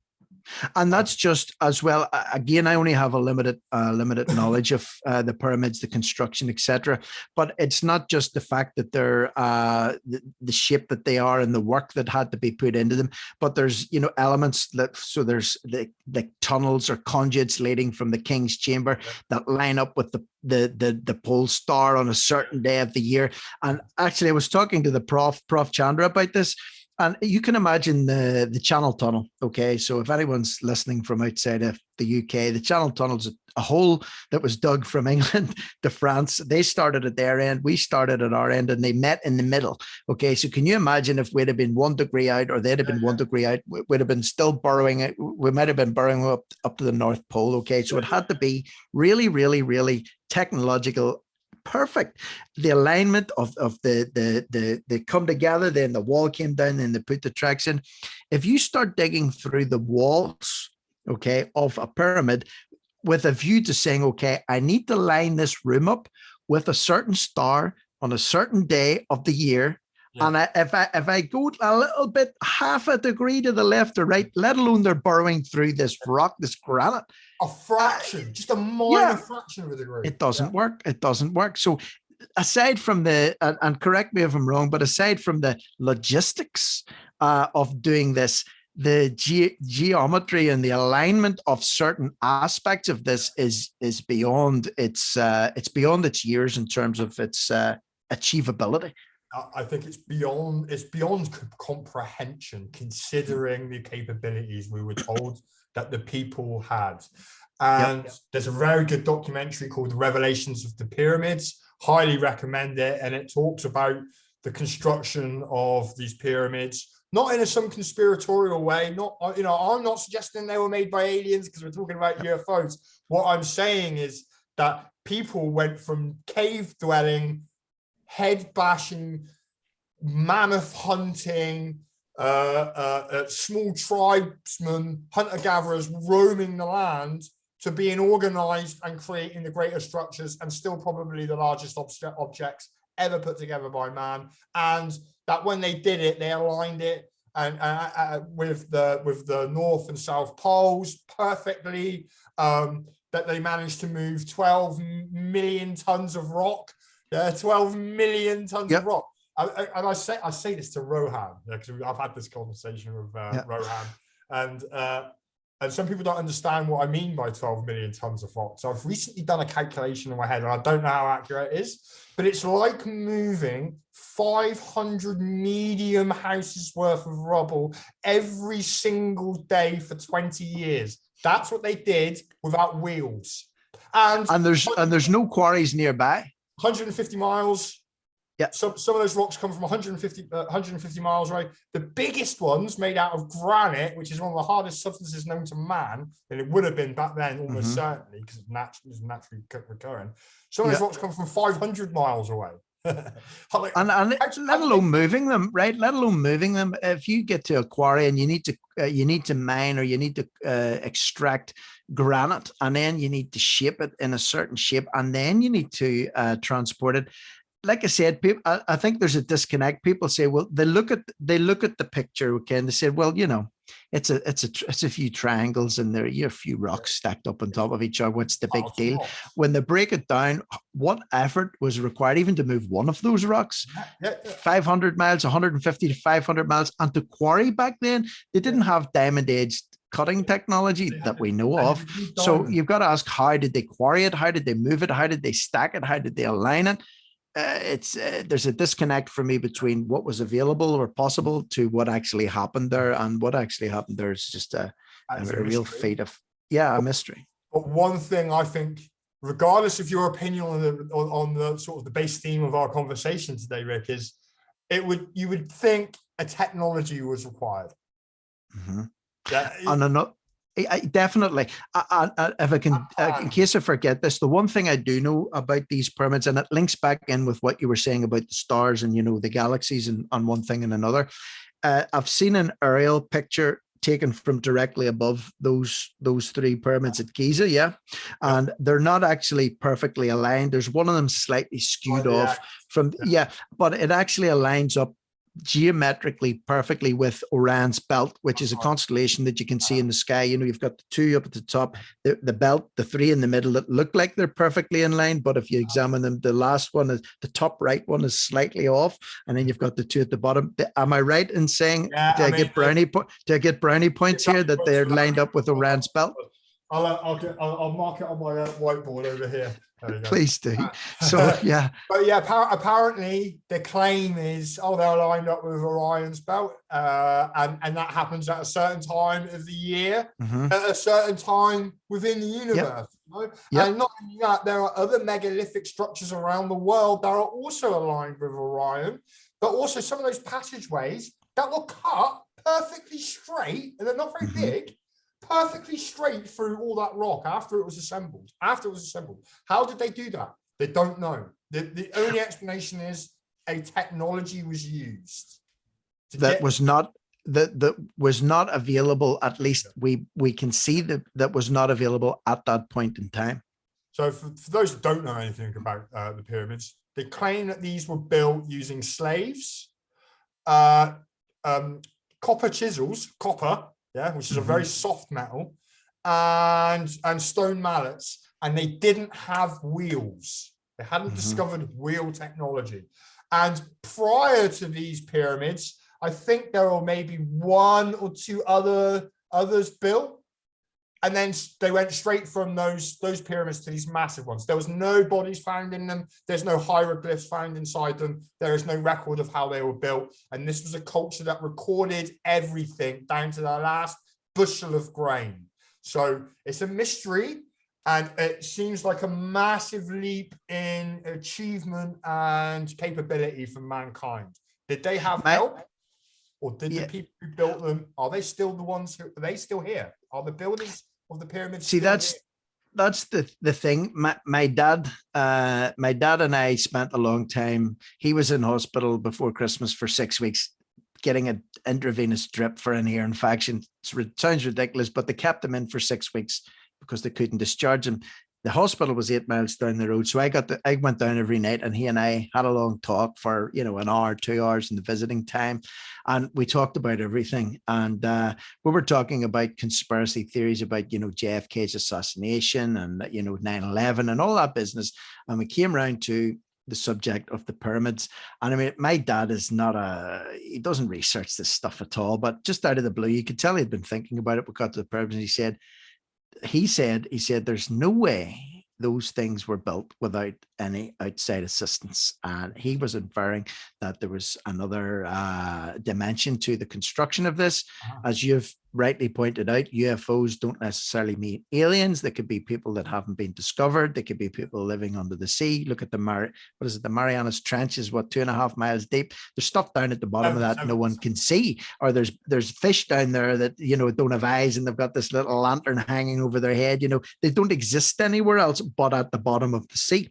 So what you're saying, or what I believe at least, is there is no way to explain the pyramids without some kind of an unknown or unprovable factor that involves outside help, or whether it be by technology or by people or humanoid type things. You know what I'm getting at? Whether it's another intelligence from outside of the planet, or maybe humans have been here for hundreds of thousands of years in our current form, with our current intelligence, and that disasters have wiped us out. And they've left behind monuments like the pyramid, which is, I reckon you could drop a nuclear bomb on that, and the nuclear bomb would be worse off. I think that's Yeah. how strong these constructions are. They're earthquake proof. They've been there for thousands of years. The claim is they're 5,000 years old. The weathering, the water erosion around the Sphinx enclosure suggests that they're 12,000 years old. Suggests 10,000 BBC. Not suggests, sorry. The water weathering does say that. It says it's 10,000 years old. And there are a couple of scientists, a guy called Robert Schott, who's investigated it thoroughly, has confirmed this, and he's a geologist. These are blocks. These pictures are just blocks from South America. These are from, oh God, I can never, this is Punkapumu. These H blocks, there's loads of them. They believe that they are, these H blocks on the top left hand side, they all interconnected together, like Lego. That's what they thought of these blocks, the purpose was, but they don't know. It looks like what's the size of those, to give an example of scale? I mean, like, are they 30 feet high? Yeah, those ones in the top left. I think they probably come up to about your waist. Okay. So they're still incredibly heavy. Yeah. I mean that one block there, if that would probably be about a ton. Don't forget how heavy some of these rocks are. And again, a ton is what? A small car? And don't forget also, but look at the way they're carved. So it's not just a case of it's a square block weighing a ton, but they've actually carved or you know, they're all identical. They're all perfectly when they're not symmetrical. Well, they are symmetrical either way on the X and the Y axis. You see that? Yeah. I mean, and there's loads of these, and they don't know what they're for. And then I've got, I mean, these blocks on the bottom right. I didn't go and have a look. These are again from the Chile area of South America. I mean, those blocks there are huge. That would be, well, just looking at it, I would say probably 100 ton, maybe much more. We can't lift and throw around objects that are 100 tons in weight. We think the average person thinks we can, because they don't know what 100 tons is. You can't just move 100 tons around. Even with it's 100 cars, really. It's 100 small family cars is 100 tons, and that's condensed into because obviously density. You know, these they're not just, you know, something doesn't have to be the size of a house to weigh 100 tons. It could be a small square object. It's all about density. Yeah. I mean, the density. Yeah. I mean, and it's the same with all you can see these other walls and these other pictures. We've got a nice lady. They've got all these irregular polygons which they use for building, and these blocks are massive. These blocks are, you know, this block I'm pointing at now with my cursor, that's probably a 10-20 ton block. And we can also see here, Rick, on the top here, there's other construction that seems far more primitive, made out of small blocks. That was done by the Incas and the Indians of the South Americans. They never ever claimed to do this. They found it. It was there from a predecessor who we still don't know. I mean, look at this block here. This block here is called the 10-sided stone. That was deliberately cut to be that shape. It makes sense. And also the stones that are surrounding it fit perfectly in as well. So, you know, they maybe had those other stones and then they said, okay, we need to cut it a certain way because we're planning on adding those to it. You know, there's a lot of detail in that. And even the one, look at the one beside it. The 1, 2, the third row up, that funny shaped, look at that. Yeah. Crazy, isn't it? And the question is, that requires a lot of effort. Wouldn't it make sense just to use regular shapes? I was about to say that. Why not use regular shapes? There must be some reason somebody went to that amount of effort and used that particular shape. Yeah. And it would have needed a plan. You couldn't have just done it. Oh, look, I've got this rock. Oh, we'll make it that shape. Oh, I've got another rock for you. Oh, I'll make it this shape and stick it all together. There would have to be some sort of planning in order to construct walls like this. And these walls this is not just South America. The walls, the construction techniques are basically the same in Egypt and in other areas around the world where we see these megalithic structures. And the other question about big blocks, we don't use big blocks. The reason we don't use big blocks is they're incredibly difficult to work with because they're so heavy. So why would a society that had zero technological capability as far as we're concerned, particularly when it comes to construction, why would they use such massive blocks? Good point, especially with the pyramids, you know, because it would have been a hell of a lot easier to make bricks on site, you know, with your straw and your mud or whatever, and then bake them in the sun or kiln them, fire them up in a kiln and throw them up. You know, you might have needed 5 times as many or 20 times as many bricks, but my goodness, look at all the area around there that you could have been using that as a brick factory, let alone putting yourself out 150 to 500 miles carting 50-ton, 100-ton granite blocks from a faraway quarry with no mechanical assistance and no wheels. You know, they had the River Nile. They did have the River Nile. Yeah. And water's very good at carrying extreme loads, so they could have used boats and barges. But even so, it's, you know, how they did. But how close is that to the Nile? Even, do you know? I mean, like the Nile doesn't. It's close. It goes through Egypt, doesn't it? So no, but what I mean is, it actually I've seen parts of the Nile in Uganda. The Nile actually has its source around about Central Africa near the equator, and it runs all the way up to Egypt. It's a massive, massive river. But what I mean is, where is the Nile in relation to those pyramids at Giza? Is it 5-10 miles away or what? I don't know off the top of my head, which I should hang my head in shame, really. No, but it's a point to take into consideration, because even if it's 5 miles away, it's still a humongous effort to quarry the stone, put it on a barge, float it to within 5 miles of Giza, and then lug it across the land at that point. I think that's their explanation for how they moved the stones. Okay. I think. And that's reasonable. But even so, one of the stones is 150 tons, which is it's in the King's Chamber in the center of the Great Pyramid. Yeah. And that one was moved. There was the heaviest stones that were moved the furthest, 500 miles. To float using a wooden boat for a 150 ton piece of granite and floating it down for those people then, that's still a monumental task. I still don't know how that could be achieved. As for the 2.5 million other stones that it's built of, stones, rocks, blocks, how they would have moved 2.5 million in 20 years, I don't know. And then stack them the way they did. And then piled them all up. And they didn't just do that. I mean, they cut. This used to be like a hill, and they flattened it. I mean, that in itself was a monumental achievement. And it's like the size, the whole area is, it's like 20, 30 tennis courts. Have you been there yourself? No, it's on my wish list. Yeah, I'm sure it is. I'm sure you'd love to go there. Someone last night. Egypt's like number one. Yeah, where I want to go. Egypt and South America, to see it from my own eyes.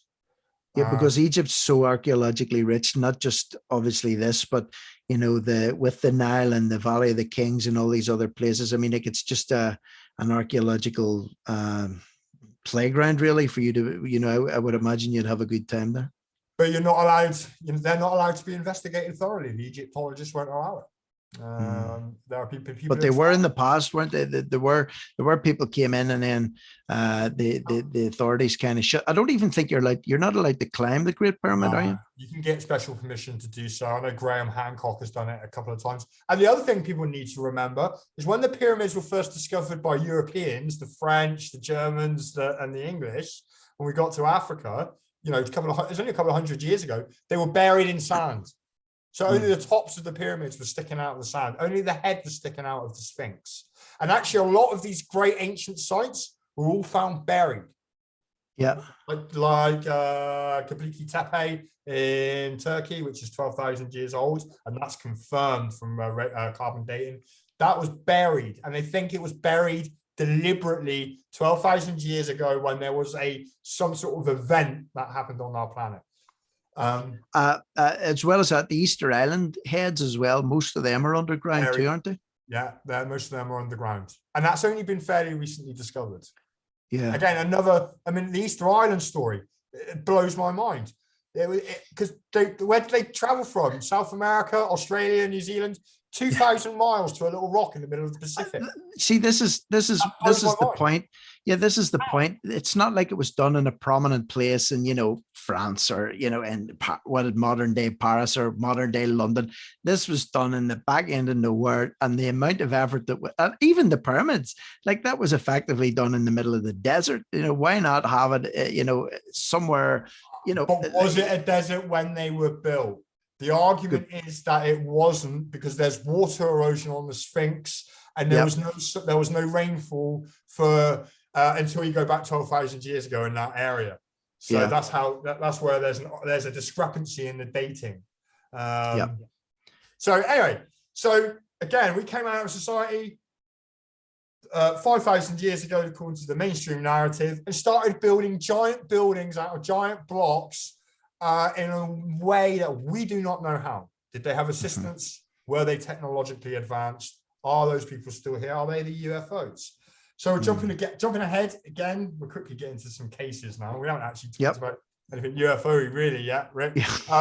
So this is called the Something Madonna, this painting. Very famous painting. And if we look at the left-hand side of the screen, you can see here there's an object in the sky. Yes. And there is a guy with his dog, which I've blown up then. You can see there's a cutout on the right-hand side. I see it, He's looking at that object. Now, with his hand, his head, which suggests he's shielding his eyes from something bright. Maybe, or some heat, whatever, maybe. Yeah.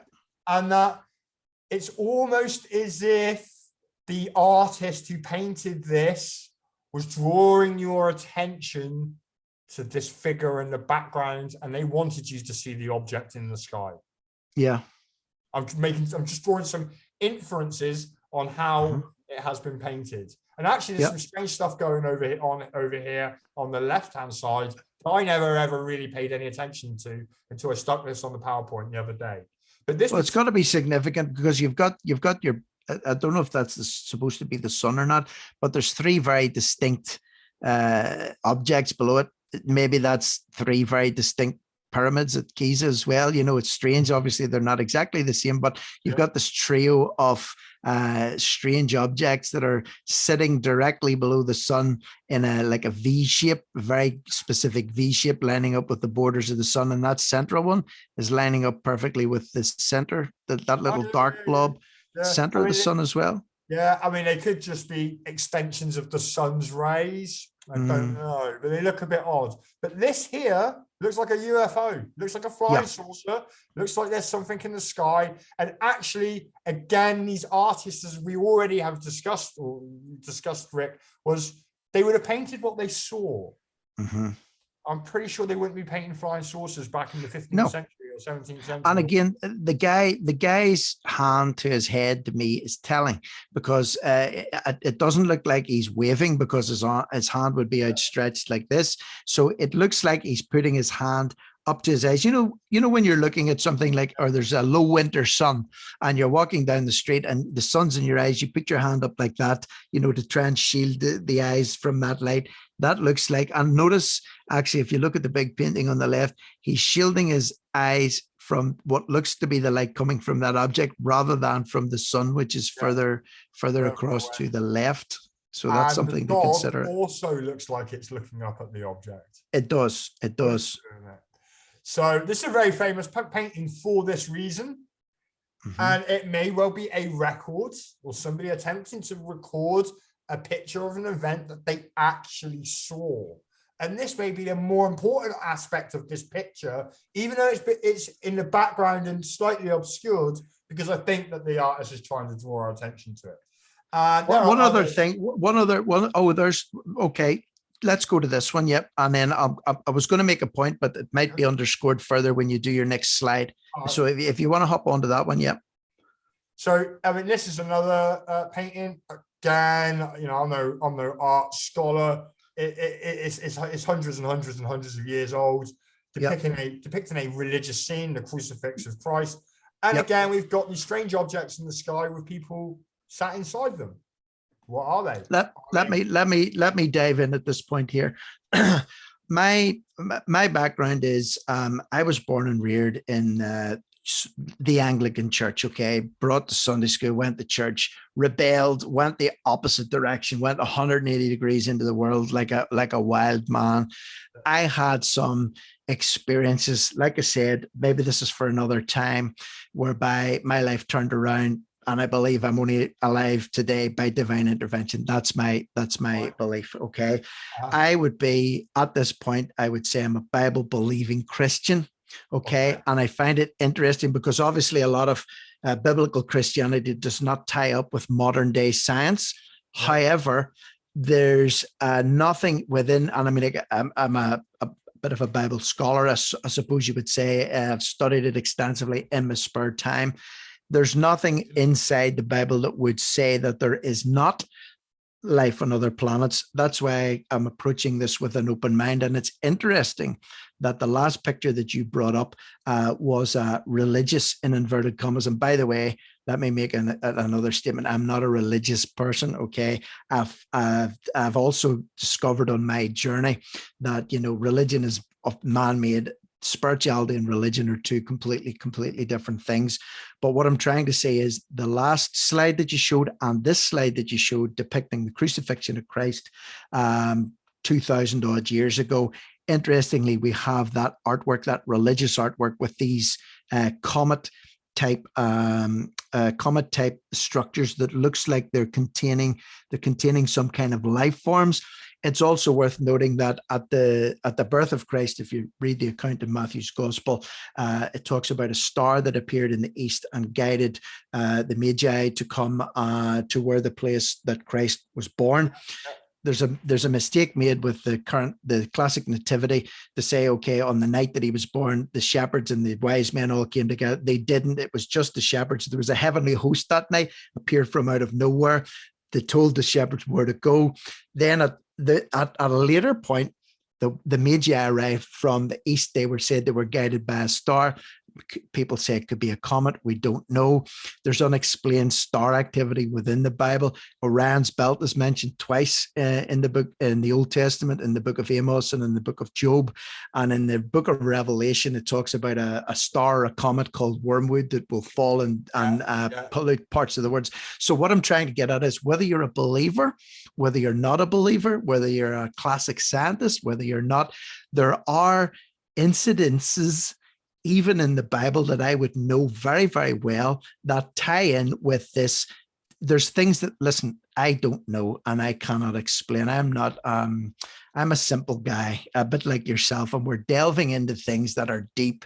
And what I'm trying to do is I'm trying to draw parallels or find areas that I can agree with absolutely and say, okay, I'm open-minded to this, which I think is the way things should be done.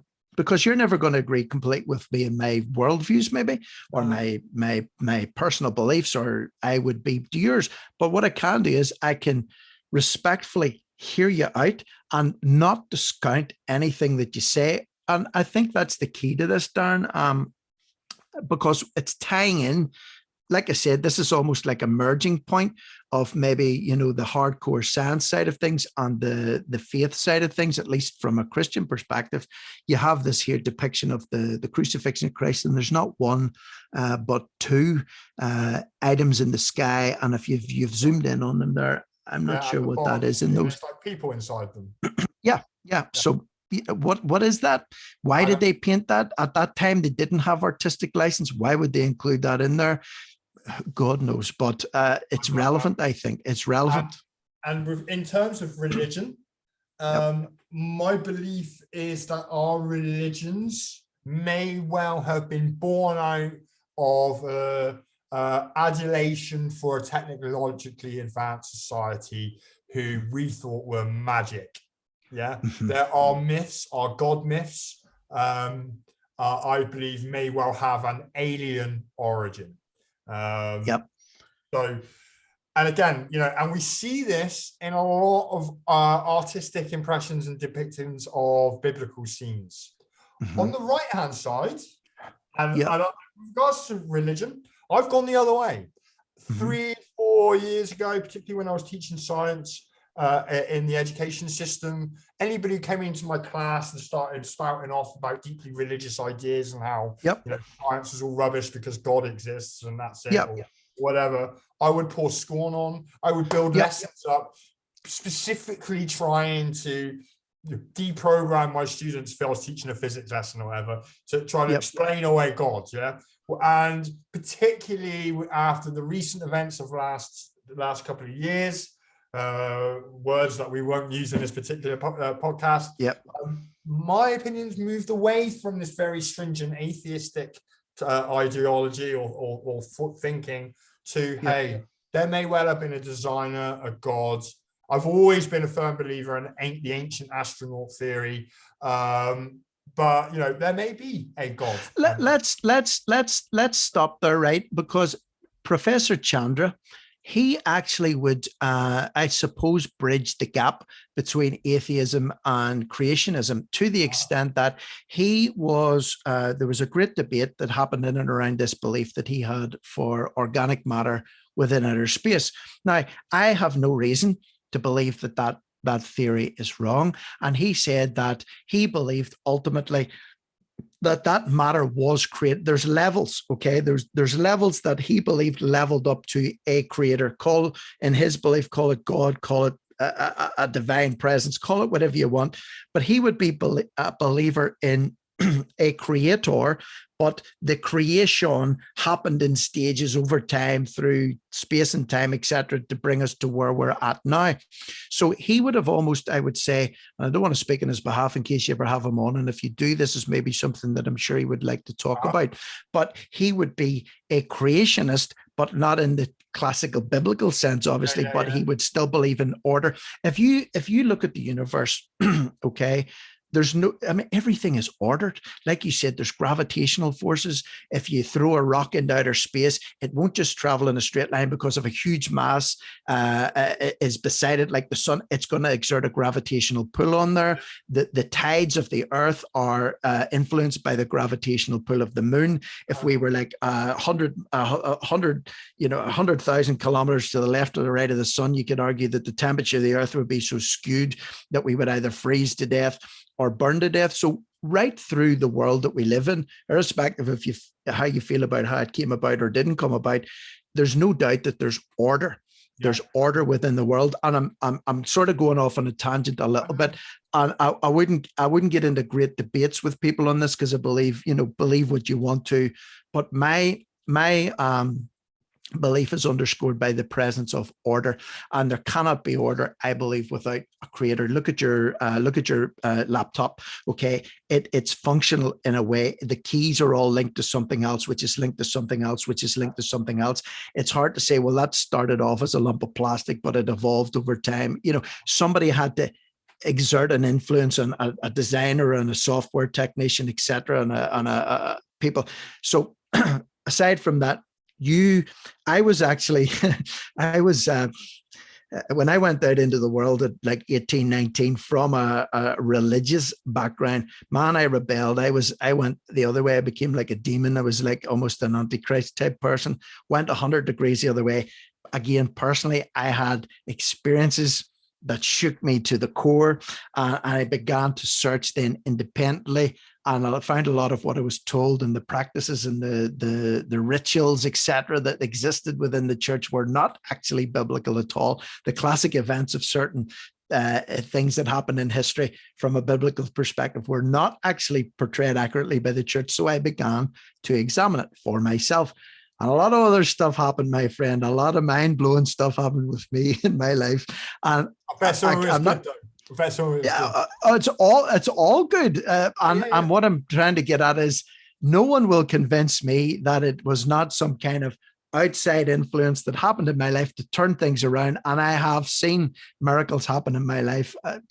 I'm not going into this now, but what I'm trying to say is I like that we're bridging the gap between faith and science without rubbishing, like you said in the past, you would have rubbed, and I would know there's absolutely this. No, we're trying to be open-minded here, and we don't fall out over it. And I could give you a list of reasons why I think this way. You could give me a list of reasons why you think that way. And I think what's important is that we're examining things here, and I am really enjoying talking to you about this. Yeah, And, yeah. you know, And when it's we've come, an in-depth conversation, Rick. It has been. yeah, Very good. it's We're been not even great. halfway through. What would I tell you? You know, seriously, I mean, with the events that have happened in the world over the last 2 years, I think a lot of people are strangely, the dogmatic people are becoming less dogmatic, and the atheists / unbelievers are starting to have some kind of a rumbling or a semi awakening in that respect, which is quite odd, because no amount of preaching would ever have changed your mind. But now maybe you're looking at the events of the world going, maybe there's something in that. And I would never have thought about life, extraterrestrial life, before this. And the reason why I'm not discounting it is because there's nothing written or that I would believe in my faith that actually discounts it. In fact, there are some instances that actually underscore it. So I'm trying to find that middle ground here with you, you know. And the Vatican themselves have actually come out and said, you know, oh, if there is extraterrestrial life, it's okay. They were created by God as well. And, you know, and that's the chicken and egg argument that you can always have. But with regards to religion, I mean, I'm by no means religious, although I think I have, and I always did have religious views. It's just that my focal point for my ideas on and my philosophy on life and who I am and all the rest of it is just different to your focal point. But actually, all the means that make me who I am, that lead me there, are the same. Yeah. And at the end of the day, listen, I respect anybody of any faith or lack of faith.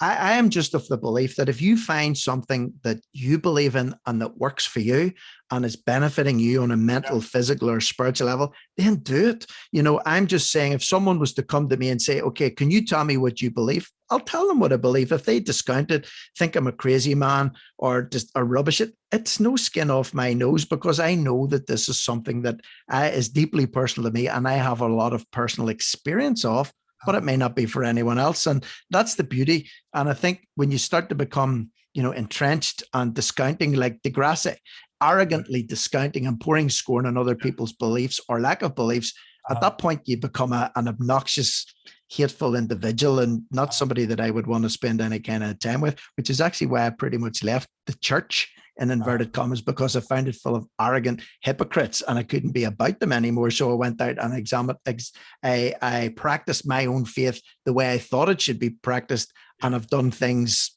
that I feel have benefited a few people around the world, you know.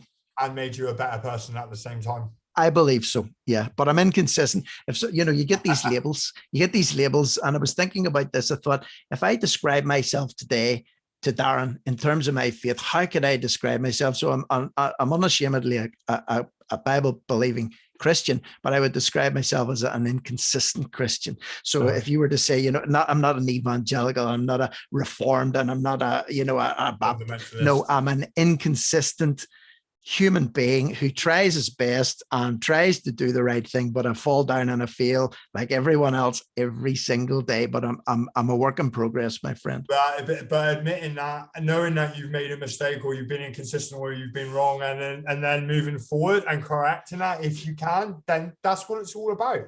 You know? I think so. A lot of people would disagree with that. The guys in the dog collars with the shepherd's crooks and the gold crosses swinging around their necks, the Justin Welbys of this world. The little boy in the back room. Oh, with the kid in the robing room. No, that's not for me, my friend. I'm against all that 100%. But sorry, we're digressing here, but I wanted to get that in. Yeah, and it's also, it is quite relevant, you know, because I think with the UFO subject, there is. Yeah, not only is it's so big and diverse as a topic.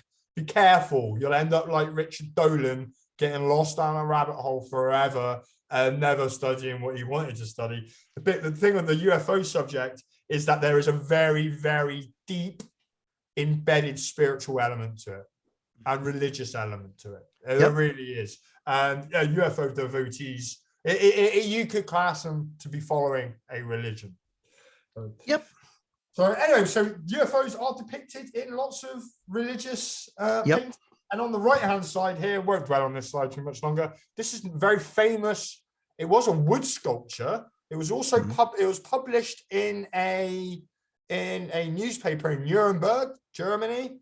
Yep. And it's Germany, isn't it? Nuremberg. Yep. And the artist who drew this described cylindrical and spherical objects in the sky. It looked like they were fighting each other.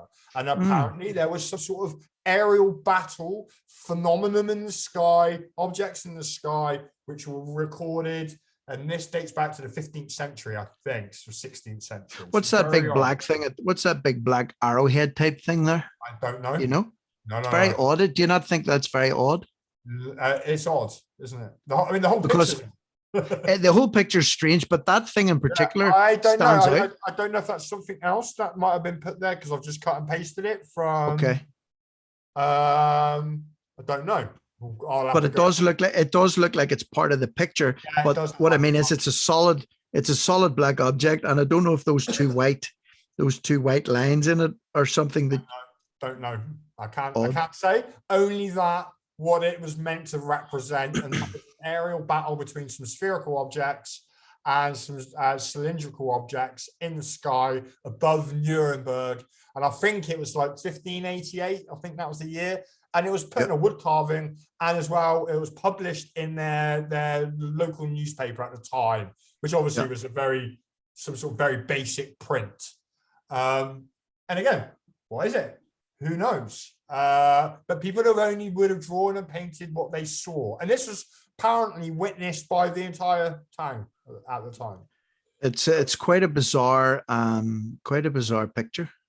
And it's not look at the bottom. Look at the bottom, right down at the bottom. There's like two guys. I don't know if you can blow that up. No, to your left. Move your cursor like a little bit. Yeah, you went past. Just see the center of that picture. Yeah, there. So there's two guys. I don't know if I can't see it very well, but I don't know if they're looking up to that and pointing. I'm not sure. Don't know. It's like the guy. It's like the guy with the dog in the Madonna picture. It's like their attention is drawn upwards into what's happening above.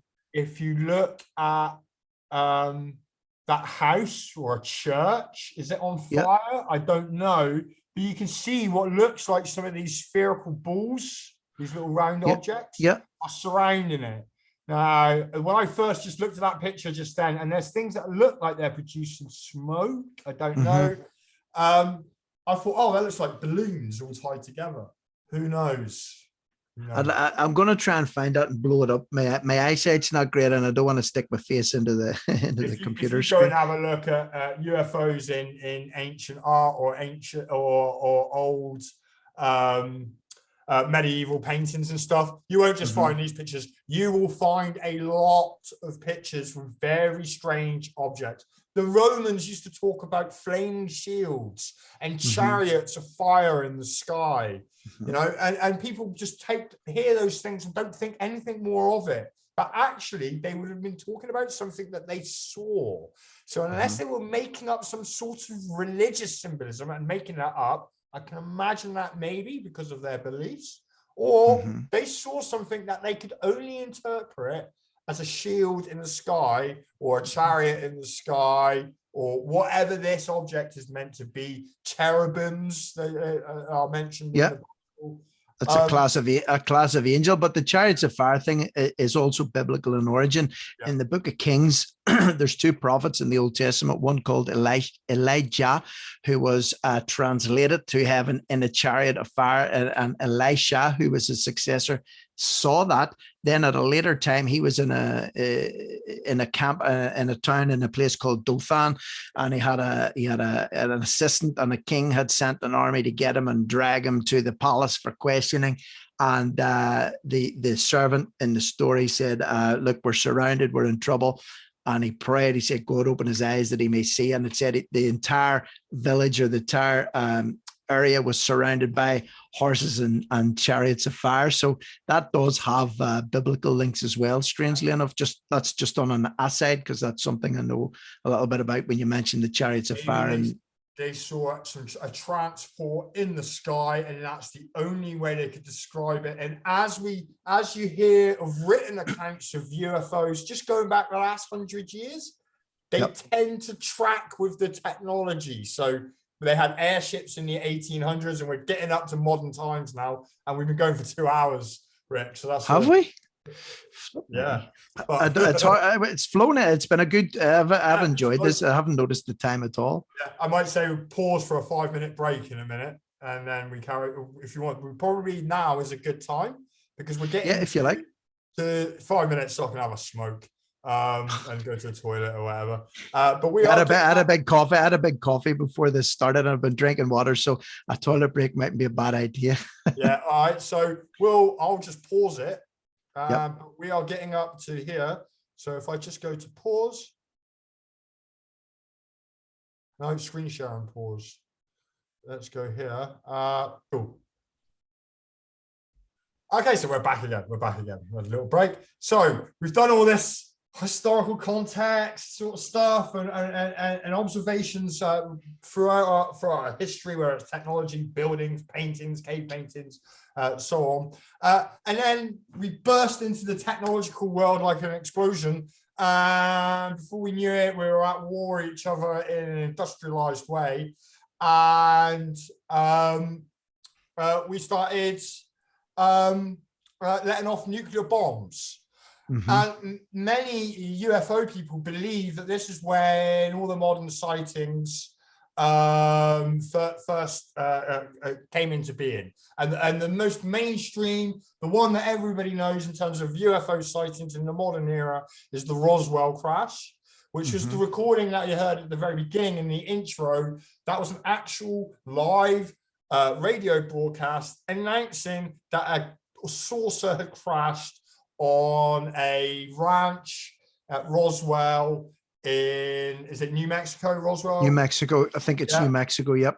Yeah. So, and apparently a guy called Brazil, a rancher, WW Brazil, he found wreckage that he couldn't recognize. He reported it to the military. They came in. It was announced that they found a flying saucer, and then they U-turned on it and said it was a weather balloon. And since then, this has been the most discussed, the most widely researched UFO case of them all. Apparently, bodies were found. Apparently, a lot of the modern technology, or allegedly, should I say, not apparently, allegedly, a lot of our modern technology, like Kevlar, fiber optics and lasers, the computer technology and the transistor technology specifically, was all recovered from the debris of this crash that was apparently of extraterrestrial origin. And that was in the 40s too, Darren, yeah. Apparently, allegedly, bodies were also recovered from this crash. Okay.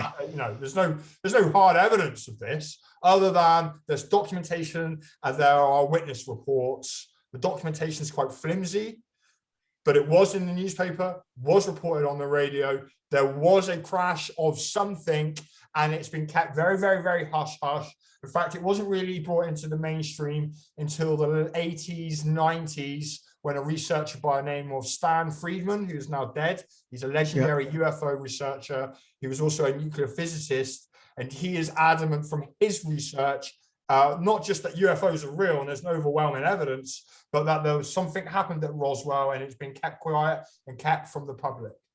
So that's the Roswell crash. You got anything to say? I'm thinking as well about the time that was reported back in the 40s as well. Then, July 1947. Right. So that, like I said, I don't know why, but this 40 seems to have been the trigger point for this, and this is, as you say, the most well known or the most infamous or famous, call it what you want, reporting of the unidentified flying object, extraterrestrial potential life. Bodies were recovered. There's been nothing that significant since then, maybe until you would argue that Pentagon footage was not declassified, but authenticated. Many better cases than Roswell. But that's the thing. But they're not.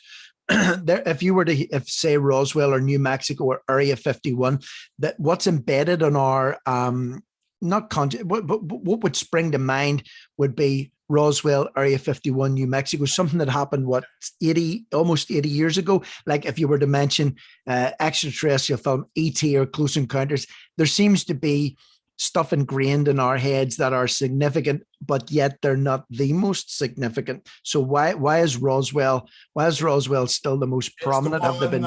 It's the one that got put into it's the one that's had the media coverage. It's the one that's been reported in the news and discussed. When you watch a UFO documentary, 9 times out of 10, they're going to talk about Roswell. Yeah. But it was also because it was the first one. And it's the first evidence of a conspiracy. We haven't even mentioned the word conspiracy so far. The conspiracy isn't that there's UFOs. The conspiracy is that it's being covered up, hidden, and ultimately there may have been technology recovered by the people in power, our governments, and they're not telling us. And what would be the most important aspect of that technology? Energy. They may have recovered something, an energy source, a method of creating energy, or not creating energy, providing energy that's way in advance of burning coal or nuclear or whatever. It might solve all our energy problems. And that might be the main reason, if there was technology recovered, why they kept it secret. And it would tie in with that thing that we were talking about earlier, that between 1920 and 2020, there seems to have been a massive spike in technological advances. Roswell dropping in around about late 1940s. It would almost lend a little bit of credence to why that may have happened. And there's a book by a guy called, his surname is Curso. He wrote a book called The Day After Roswell, and it was about what they did. They recovered this technology. They didn't know what to do with it, so they gave it to private corporations who can hide it much better than governments. Yeah, because governments are supposed to be transparent. So they give it to their private corporate allies, the Boeings, the Area 51s, or whatever, the people who are into technology, and they ask them to look at it. And then they release that as their technology into the public domain. As well, they give it to the military first, then 30 years later, they let the public have it, and everybody profits. And things it's like T2, you know, if you've seen Terminator 2, Cyberdyne systems where they have the microchip and the arm and whatnot in a sealed location, and that's where it's been. It's almost like, that what's it called? They're planting that maybe within our subconscious through movies that were released back in the 90s or early 90s, and now 30 years later, here we are talking about it. Suppression of technology and then being released to the grunts. Funnily enough, that T2 movie is almost 30 years old as well. You're talking about a 30-year lag between it coming and then it becoming available. Maybe we're onto something here. Yeah, and you have to ask questions. We were talking about our mobile phones and how unbelievable a mobile phone is when you think about what it can do. Where did that technology come from? Exactly. You ask somebody who makes you go to the boss of Apple and say, how does the mobile phone work? He'll go, I have no idea. Nobody knows. They know little tiny bits of it, but actually nobody knows how a mobile phone works. I don't. I have no idea how it works.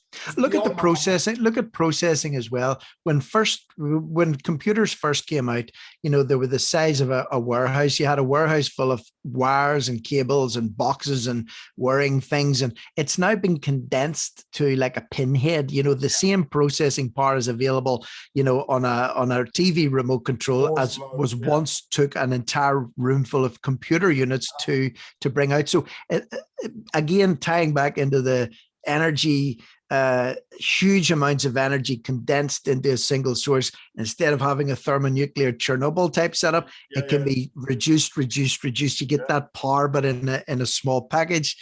Same sort of thing. Apparently, again, I mean, this is not necessarily anything to do with Roswell. There is a technology. This is just all in the UFO mythos and lore, an alien technology where they literally have a box. Yeah, that's an energy. That's like a generator or a power plant or whatever. It's tiny, and it works on how much you draw off it. So it's unlimited. If you require 1 kilowatt, you can. That's all it gives you. if you require the energy to make you travel to the speed of light, it will give it to you. It's like a free energy device. Yeah. I mean, whether that's true, who knows? But there have been some massive leaps in technology that are sort of quite hard to explain. Yeah, that's that 100-year period, I believe, between the end of the First World War, even pushing up the Second World War, and where we're at now. The technical advances have been exponential in comparison. If you were to draw a graph, you know, progress has been steady over the last 2,000, 4,000 years, and now it just goes up like a coronavirus infection rate curve for a fully vaccinated country. Exponential growth.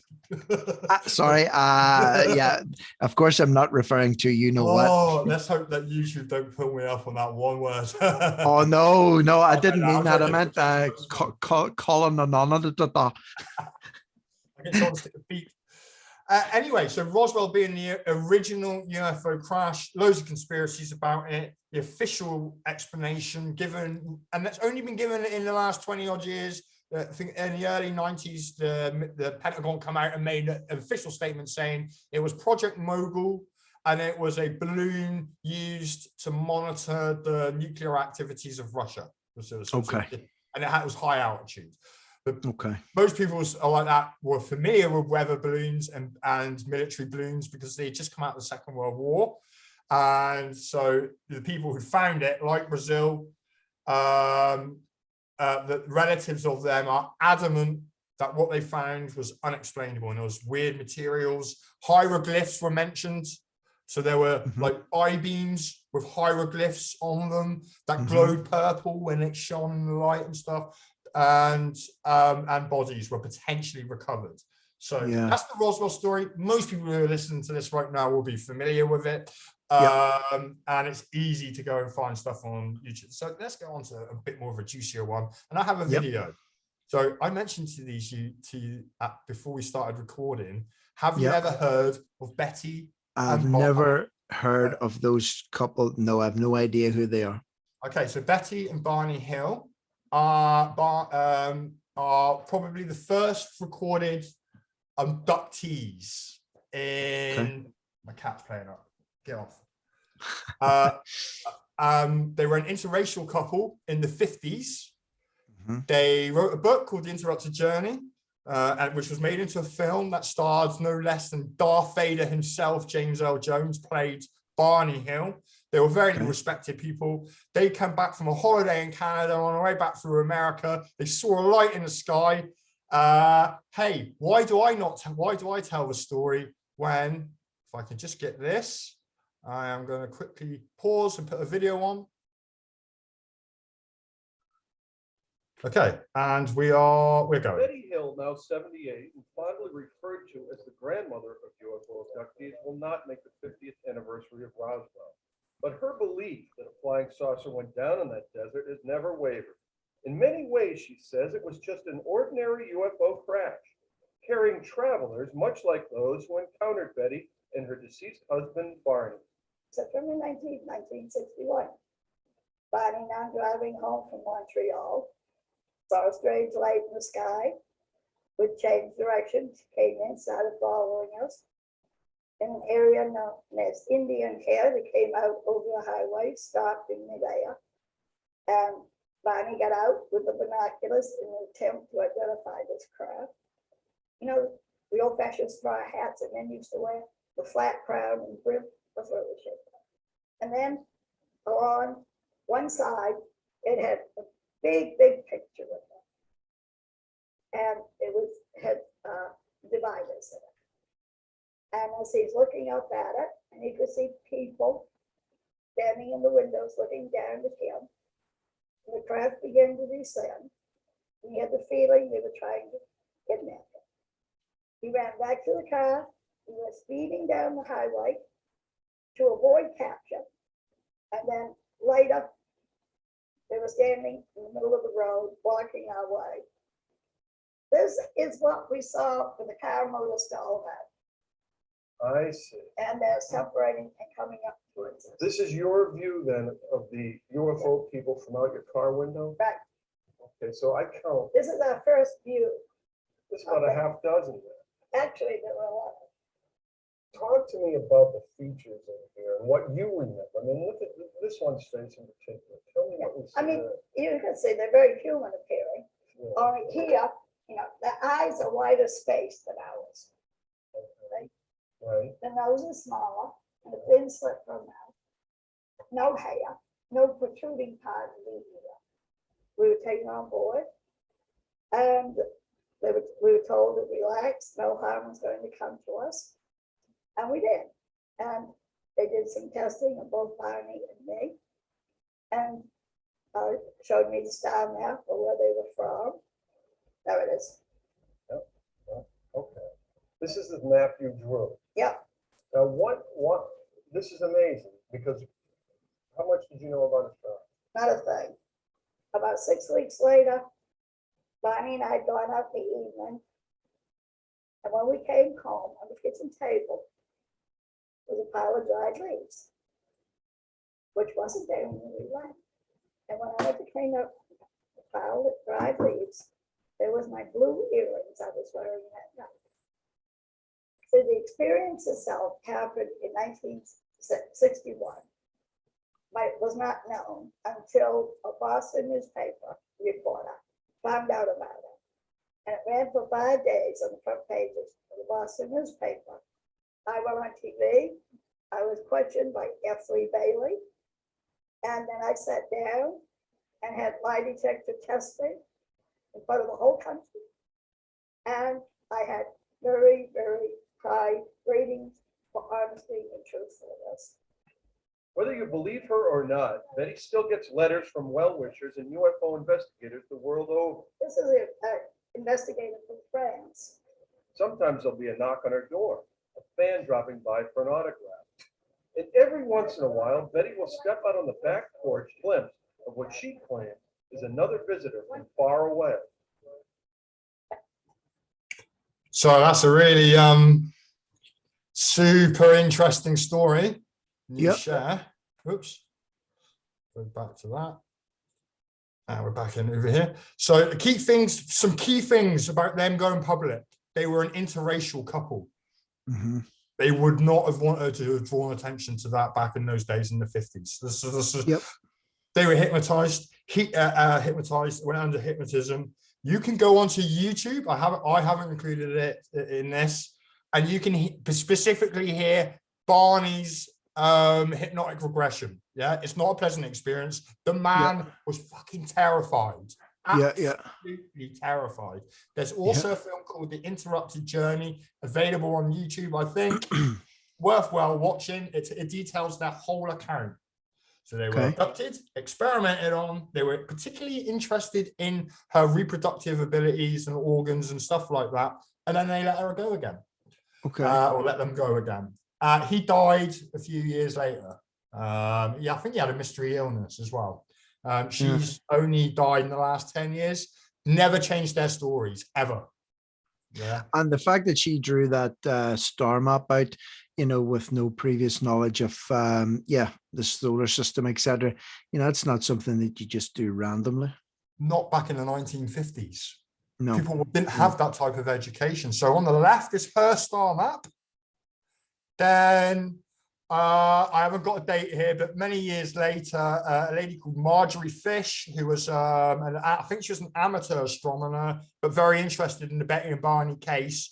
She actually, on the right-hand side, you can see at the bottom here is Marjorie Fish's drawing. This is based on actual astronomical observations. So this is based on a real patch of the sky in space, and above it, it's been mapped out again. So this is an interpretation of Marjorie Fish's drawing, and it matches exactly what Betty Hill drew. Not exactly, but it looks the same. Agreed? Yeah, those just the one on the left, the Betty Hill star map. There's 3 on the very left side of that. Just over to the left, there's 3 dots. There you go. Those 3, but also those 3. Remember that picture I said of the Madonna on the right? I said underneath the sun, there's a V shaped. There's a V shape with 3 dots. Maybe it's something similar to that. I don't know. Maybe, but the similarity is uncanny. And actually, this main portion here with the balls is Zeta Reticuli 1 and Zeta Reticuli 2, which is a known star system. And this all works and in 3 dimensions as well. So it's an incredible piece of information in the whole UFO story. There's been what appears to be some communication and a piece of information passed from whoever the aliens are, the others, and us humans. Yeah. As well as them being taken without their permission and having some sort of checkup, test, medical procedure. They lost time. They had no memory of it until they went under hypnotism as well. So when they were released as such, then were they were in the car and they were taken, and then they were released back towards where the car was, the initial abduction spot, or were they found like 100 miles from home? No, well, they often in abduction stories, people are driving along, and it happens a lot in cars. They're driving along, a light encompasses them or something. Then the next thing you know, they're driving along again, apart from 2 hours has passed. Right. Okay. So that they can't recall except under hypnotic regression. Only that. Wait a sec. What's going on? I'm 100 miles down the road. That sort of case has. Those reports. Have happened. So they experienced lost time. They found themselves driving down the road after the experience, further down than they should have been, and all of a sudden it's 3 o'clock in the morning instead of midnight. And it wasn't until they went under hypnotic regression that the full details of their experience came to the fore. So that's the Betty and Barney Hill, incredibly famous. Yep. And they're the drawings that they drew. Again, it's sort of the classic gray alien that we see in pop culture, the one in the middle. And these are some other examples, since we're talking about aliens, and I don't want to spend too much time on this, just purely, a lot of it's conjecture. But there are 4 types of aliens reported in these types of experience. The one in the middle are called the Greys. They're from Zeta Reticuli, apparently, or allegedly. I must say allegedly. But the other reports are of the Nordics that look humans. There are insect-type aliens that are reported. And then if you want to go full David-like, you've got the reptilians, the Dracos, the dragons. So, but the one that comes up and the one that's in the mainstream, the one that seems to be quite scary and the most commonly reported are the Greys. Right. The Greys, I was about to say, I'm sure it's the Greys. It's the Greys and the Nordics. It's the Greys and the Nordics. So, and there are reports of generals talking, quite fearfully that, the aliens look like us and they walk amongst us. We've been, we've been infiltrated. So any Project Bluebeam believers, they might say, we're being invaded. That's what and they look like us. So we need to get you all on ID and your DNA. Yeah. So that might be one way. If you actually go back one slide to the previous pictures, the one on the right looks like a certain chief medical officer, don't you think? That's Chris Whitty. Don't you think? There he is. We've been looking for him. It's him, my friend. So that proves what you're talking about. We could just wrap this up right now. It's legit. But it does. To be honest, I'm not making fun of someone's appearance genuinely, because I never do that. But it does look uncannily like a certain Chris Whitty. There's no 2 ways about it. That's exactly what he looks like. He does have a little bit more hair on the side, to be fair. A little bit. A few strands here and there, but generally speaking, yeah. But anyway, sorry, I digress. Okay, so that they're the 4 most commonly reported aliens, if they exist. I'm not saying they do, but this is the appearance. These are artist impressions, and that's what was drawn by Betty Hill, and these have been drawn numerous times by numerous abductee people, or people who claim to have been abducted. So you said, are there any more cases more famous than Roswell? Yeah, the Rendlesham Forest case, which happened all the way here in Surrey in the UK. And very briefly outline it to you, because you obviously haven't heard of it. This happened in 1980 in an American RAF base, an American Air Force base that the British had loaned to them in the Bentwater, Rendlesham area of Surrey. There's a twin Air Force base. It was, although this has never been publicly admitted, nuclear armed. It It was during the Cold War. The deal was that they shouldn't have, the Americans weren't allowed nuclear weapons on there, or at least that's what the British told the public, but there was nuclear arms. There was reports over a period of 3 days over Christmas. There were multiple witnesses to these lights in the sky and a light or an object that had landed in the forest. I have a short video clip. It's easier if I just put that on. So I'm getting a bit better at this. Let's hope this works. I've not paused it. There we go. So let's just go back to my, here we go. And this is good for a whole range of reasons. Yep. But it's best to hear from witnesses themselves. Yep. Okay. Were first made public when this Air Force memo was obtained through the Freedom of Information Act. It states, the object was described as being triangular in shape, approximately 2 to 3 meters across the base and approximately 2 meters high. It had a red light on top and a bank of blue lights underneath. As the patrolman approached the object, it maneuvered through the trees and disappeared. This Air Force memo was written by Deputy Base Commander Charles Halt. General Gordon Williams, who was commander of the base at the time, denies either seeing or authorizing the release of this memo. In a tape recording presented to General Williams, Airman Burroughs questions how a story of this magnitude could escape his oversight. How did Colonel Halt's memo go up without you knowing about it and reviewing it and allowing it to happen? Anything that left that base that significant to a foreign government would have to be cleared by you. You agree with that? Yeah, I did. Let me ask that last part about that memo. Okay. Yeah, I agree. That went under the door and I didn't see it. Now, did he have a motivation in doing that? Did he think that if he brought it into me, I would have stepped on it? I certainly would have looked at it very carefully because it had some things in there that I don't think we were prepared to defend. Lieutenant Colonel Halt was most likely motivated to write this memo because he too was a witness to a second occurrence, as he himself states at the bottom of the document. Numerous individuals, including the undersigned, witnessed the activities. Signed, Charles I. Halt, Lieutenant Colonel, United States Air Force.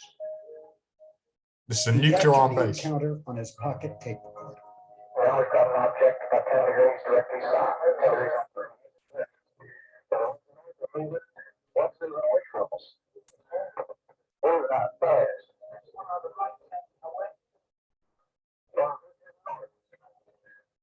I believe that he went out there to debunk the whole situation.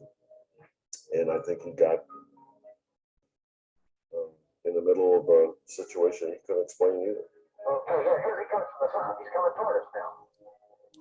It came toward us, it stopped overhead and sent down a beam. Well, the beam wasn't like an ordinary beam of light that radiates out. It was a focus beam like a laser beam that illuminated the ground, a small circle, probably 2 foot or so in diameter.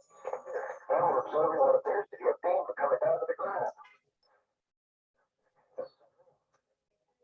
When I gave the tape that I made to my superior, he took and played it, 3rd Air Force, to the commander and the staff, and they all scratched their head, and the answer finally was, it's a British affair, leave it to them, give it back to them. Hence, I wrote the memo that has become public. I think that Halt was definitely wrong in doing that. Once that cat was out of the bag, you know, I couldn't put Humpty Dumpty back together again, and it lived its own life. What did happen over a period of 3 days at Bentwaters? Did a UFO actually land at a US air base in England? That is one explanation, that it actually happened, as Colonel Halt reported. The other explanation is that it didn't.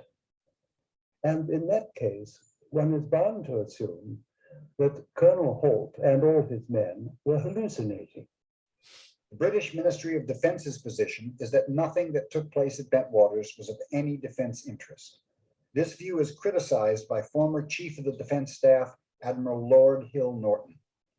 That the colonel of an American Air Force base in Suffolk and his merry men are hallucinating when there are nuclear-armed aircraft on the base must be of defense interest. If indeed what he says took place did take place, and why on earth should he make it up, then surely the entry of a vehicle from out of space, certainly not man-made, to a defense base in this country also cannot fail to be of defense interest. The public position of the Ministry of Defence is that UFOs pose no threat to the defence of the realm. Well, I quite understand such statements, and indeed, during my tour of duty, I probably wrote statements like that. From 1992 to 1995, the British government employed Nick Pope to investigate UFO reports. He now differs with their position. While it's true to say that there's been no overt hostile action, it certainly seems to me premature to say that there is nothing of any defence significance when you don't know what they are. And so that's sort of a brief, let's go back to the PowerPoint. So that was the Bentwaters case. There was actually over 100 military witnesses. There was whole teams of people out trying to not only track down what it was, but put a perimeter in place, put defensive positions of men in place. They recorded Geiger counter meetings of much higher radiation than background. All right, it was only 10 times higher, which isn't that much in terms of radiation, but it was they took, it's still significant. They took casts of the landing site. Now, I shall bring that up. There's the landing site. They took casts. Apparently, there's Colonel Holt. He was obviously, he's very senior.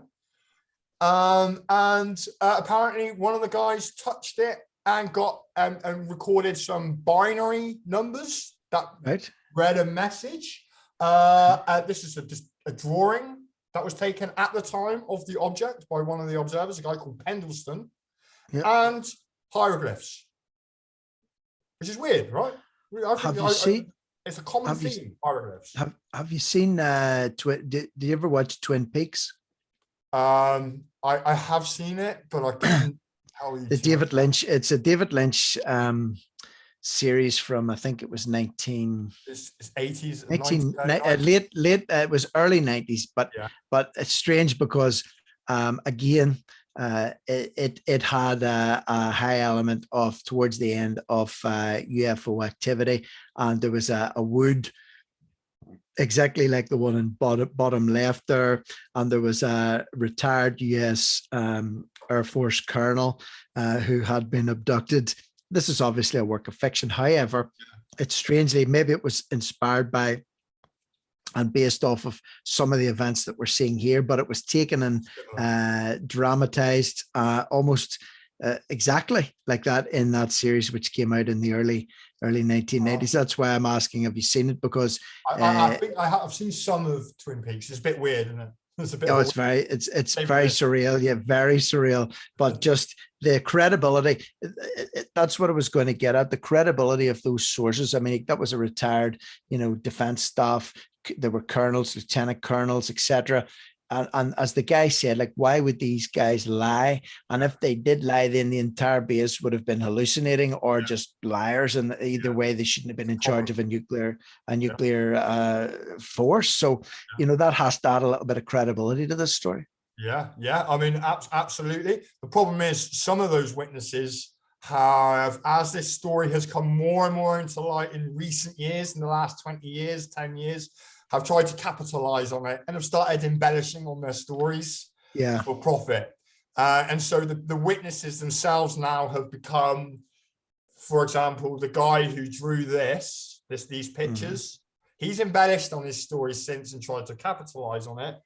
And so he's fallen out with this guy, the commander of the base at the time, who has remained very stoic and stringent and strict to what he observed, writ about and recorded on his dictaphone. So, but it's a nuclear armed base. And in terms of the whole nuclear, UFOs, these objects that are seen in the sky, bright lights, flying saucers, whatever, they like nuclear. And there are lots of reports of them going to military bases that are nuclear armed, nuclear power stations, so on. So that's a common theme. So that's the Rendlesham Forest UFO case. There has been no explanation for it. There was definitely a cover-up. There was the whole Men in Black sort of scenario where people came in that didn't seem to be necessarily associated with the military to speak with people. And there was also talk of them using things like barbiturates, truth serum and all the rest of it on some of the witnesses. So there's all Sodium these other, pentothal.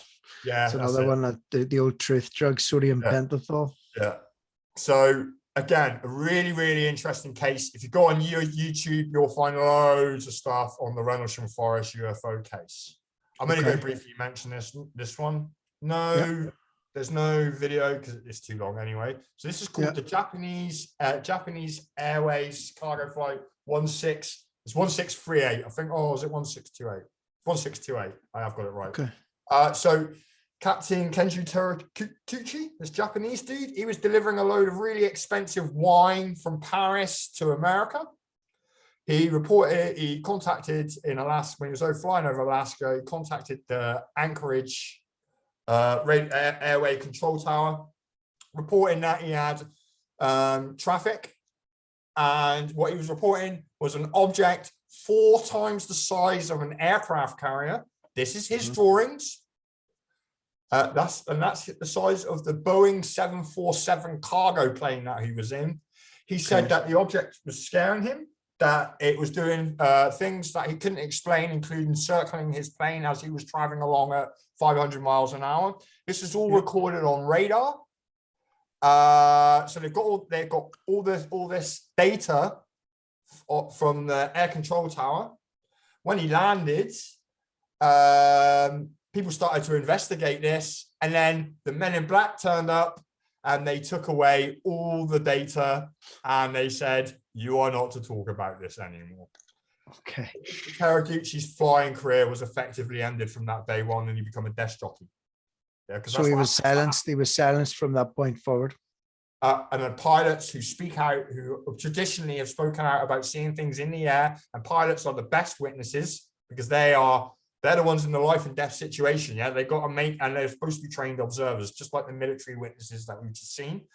Yeah, they see lots of stuff and they don't report it in terms to preserve their careers. That's now changed in the last couple of years. And then now, particularly after this report was released by the Pentagon this last summer, they're being now actively encouraged, particularly military pilots, to report anything strange that they see in the air.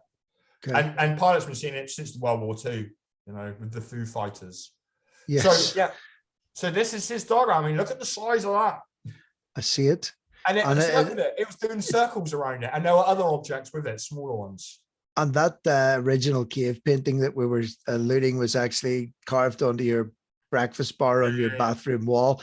You know, that's like a mirror image reflection of the top half of that is very much in line with those prehistoric cave paintings that you were bringing up way back in the earlier on in the discussion.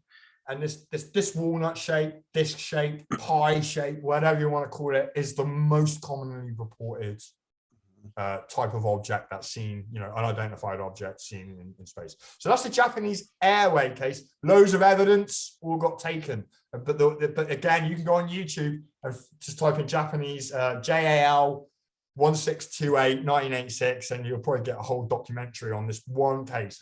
It's a big case. He was adamant with that. So another case, and we're flying through these slides quite quickly now, so we'll be done before 6, I think. No problem. So another case where there's some drawings for you to look at, Rick. This is called the RUA, or the aerial school UFO case. And in fact, it's one of 2 really important UFO sightings that were taken by school children at school. These are the drawings that the children drew. And the story is that kids were out playing in Zimbabwe, in a place called Rua. They were all sort of like 5 years old up to about 10, 11, 12-year-old kids from wealthy backgrounds, multicultural backgrounds, from white kids, black kids, boys, girls. They ran into their teachers saying a spaceship landed out in the school grounds, and little people who were all in black, had long black hair, not necessarily shown in some of these pictures, and these kids were terrified. And these are the drawings, and there was over 60 of these children, and they drew all these pictures, and there's loads of them. Okay, And when There's you the hear- by the bottom right. There's that classic shape. But remember on the cave, yeah, it on the had the cave little drawing, dots. there was a lot of circles underneath it, but they're incorporated into the bottom border of that. Notice that?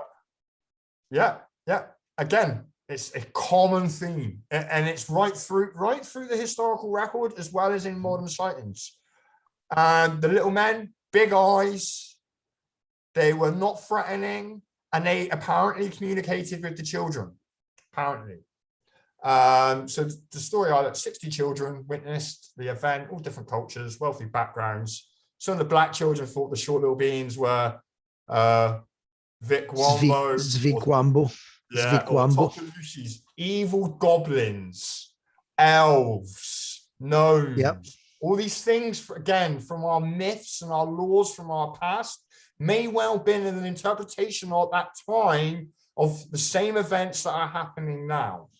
Now, this story got brought to, I'll read one of the statements before we go. So this is a word-for-word statement from one of the school kids. I could see the little man, about 1 meter tall, was dressed in a black shiny suit that he had long black hair, and his eyes, which seemed lower on the cheek than our eyes, were large and elongated. The mouth was just a slit, and the ears were hardly discernible. And it's a classic description of the grey alien that we.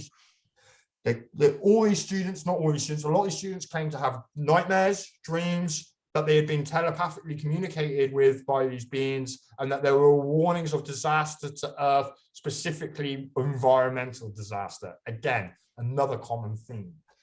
So this guy in the middle, John Mack, he went to Zimbabwe in 1994 after he heard about this event. He has already had a keen interest in the abduction phenomena, and he was the head of Harvard's psychiatry unit in the Harvard Medical School.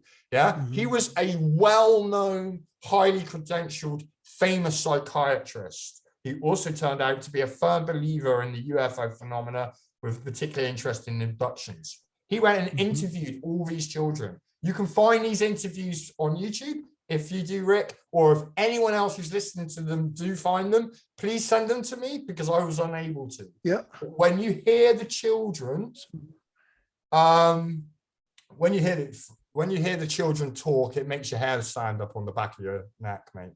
Yeah, I know we've probably froze again there. So I have a video on it. It's on my YouTube of him talking about the abduction phenomena and how he believed it was real. And he worked with Bud Hopkins and this other guy called David Jacobs, who investigated thousands and thousands of abduction cases.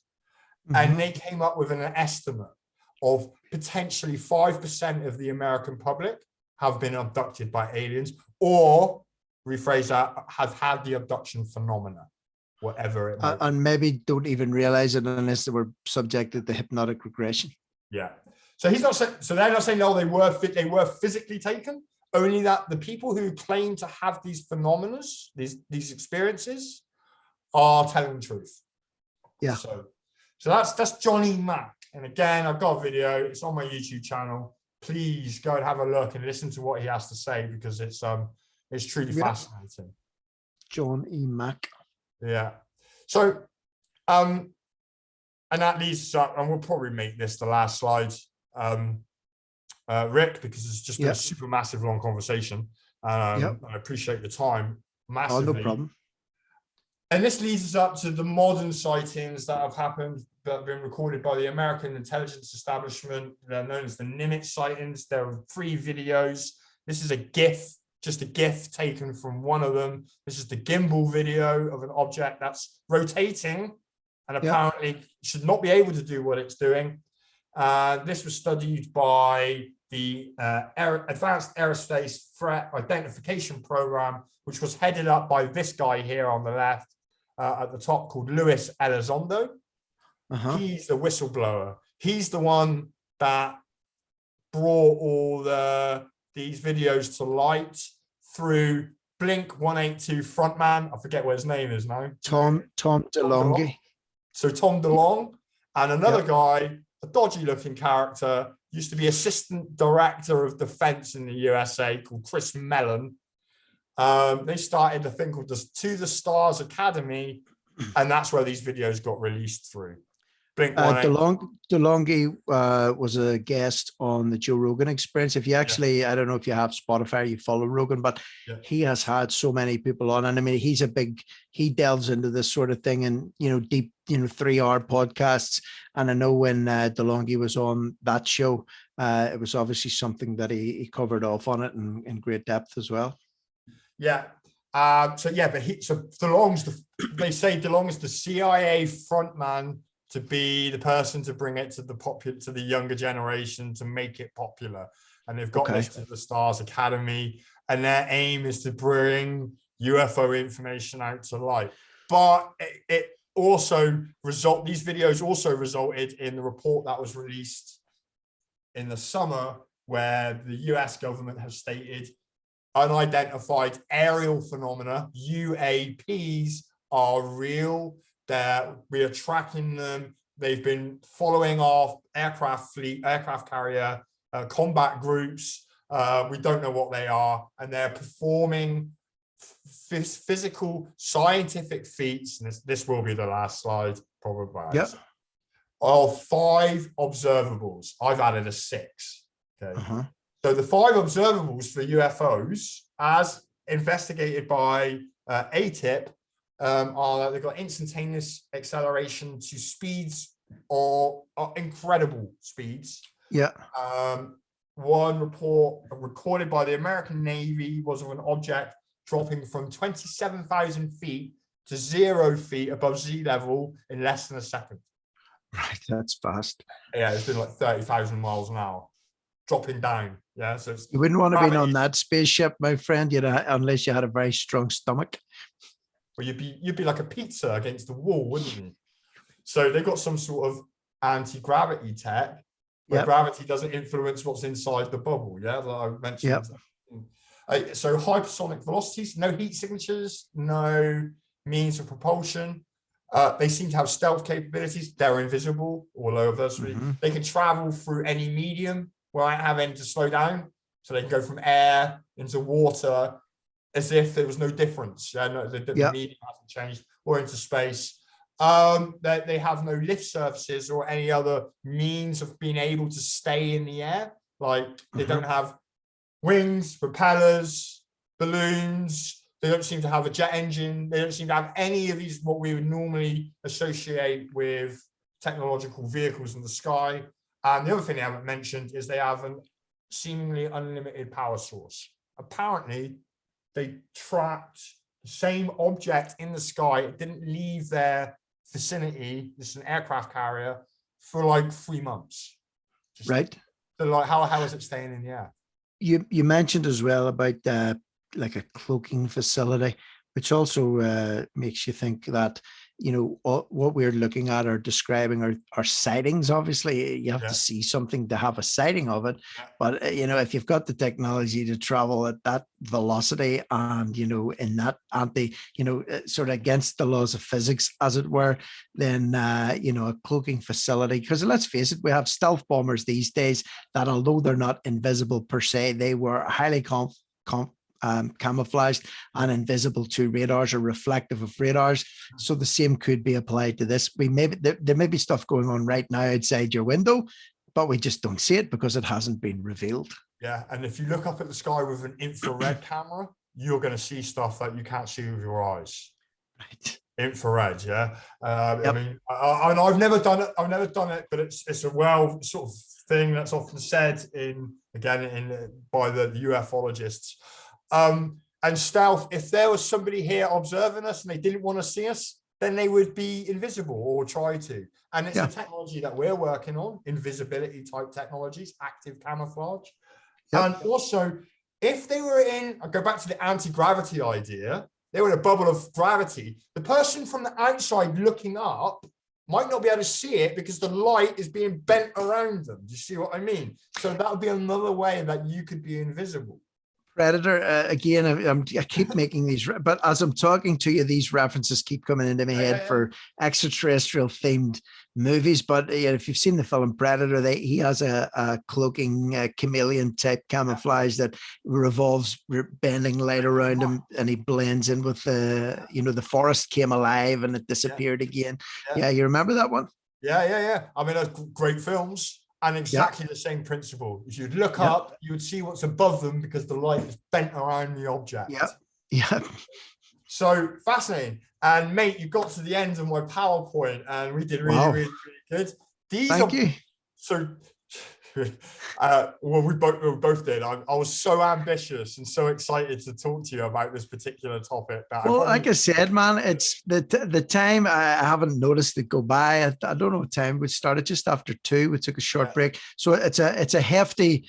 It's going to be a hefty session for whoever listens to it. But if someone has an interest in it, I'd say we've went into it from from pretty much every angle, and with open minds, and we've presented whatever evidence we have and theories we have in a non sort of crazy nutcase way, as if to say, okay, this is how light refraction works.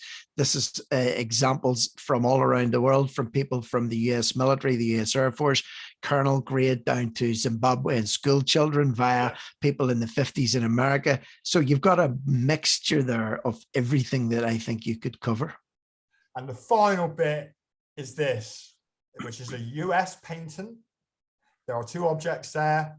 They are vehicles. They are transmedium vehicles that use some sort of inertial mass reduction device, craft using an inertial mass reduction device. Inertial mass basically means it's mass cancelling. It's anti-gravity. And this is a tic-tac shape.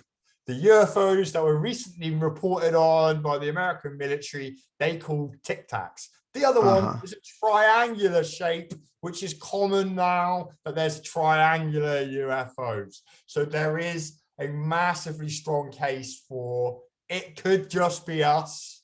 It's their latest technology, and they're using the UFO story to hide what they've got. The American, the Nuremberg wood carving, yeah.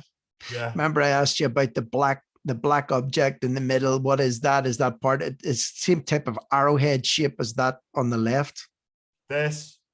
Yeah. And triangles are really commonly reported as UFOs, as unidentified flying objects. So and now this round tic-tac shape. So that's a US patent. That's just, and that was 2008, that date of patent. And there's a whole load of these patents with extraordinary technological claims that are next level, beyond the next level. Reduce your mass, gravity doesn't become a problem anymore. So anyway, I'm going to go to stop share. Try that again. It's us. We're back in the room. Mate, I enjoyed that conversation so much. Me too. That's going to go down as one of my favorites. I've learned a lot. And not only that, but I've been taking a lot of notes. So that's what I mean. I'm genuinely curious, and that's why I wanted to talk to you about it, because I know it's something you've devoted a lot of time and energy into. Plus, you are a critical thinking scientist who teaches people things. So, that background that you have, coupled with the experience that you have and the passion that you have for your subject, that makes it, I believe, that is what makes things attractive to other people to want to learn. If the person that's speaking about it is passionate and they're knowledgeable and they have credentials. So without blowing you up, you tick the 3 boxes. I go, I'm a scientist. I have a science degree. I'm not going to say that I'm a scientist. No, but what I mean is you're teaching it to other people, and physics. I think chemistry is your background, isn't it? Yeah. I got a first class degree in chemistry. Yeah. Well, there you go. So that's what I mean. You have a scientific background to the level that you're teaching it. And you also have an interest in the UFO, unidentified aerial phenomena, UAP. It's another term I've picked up.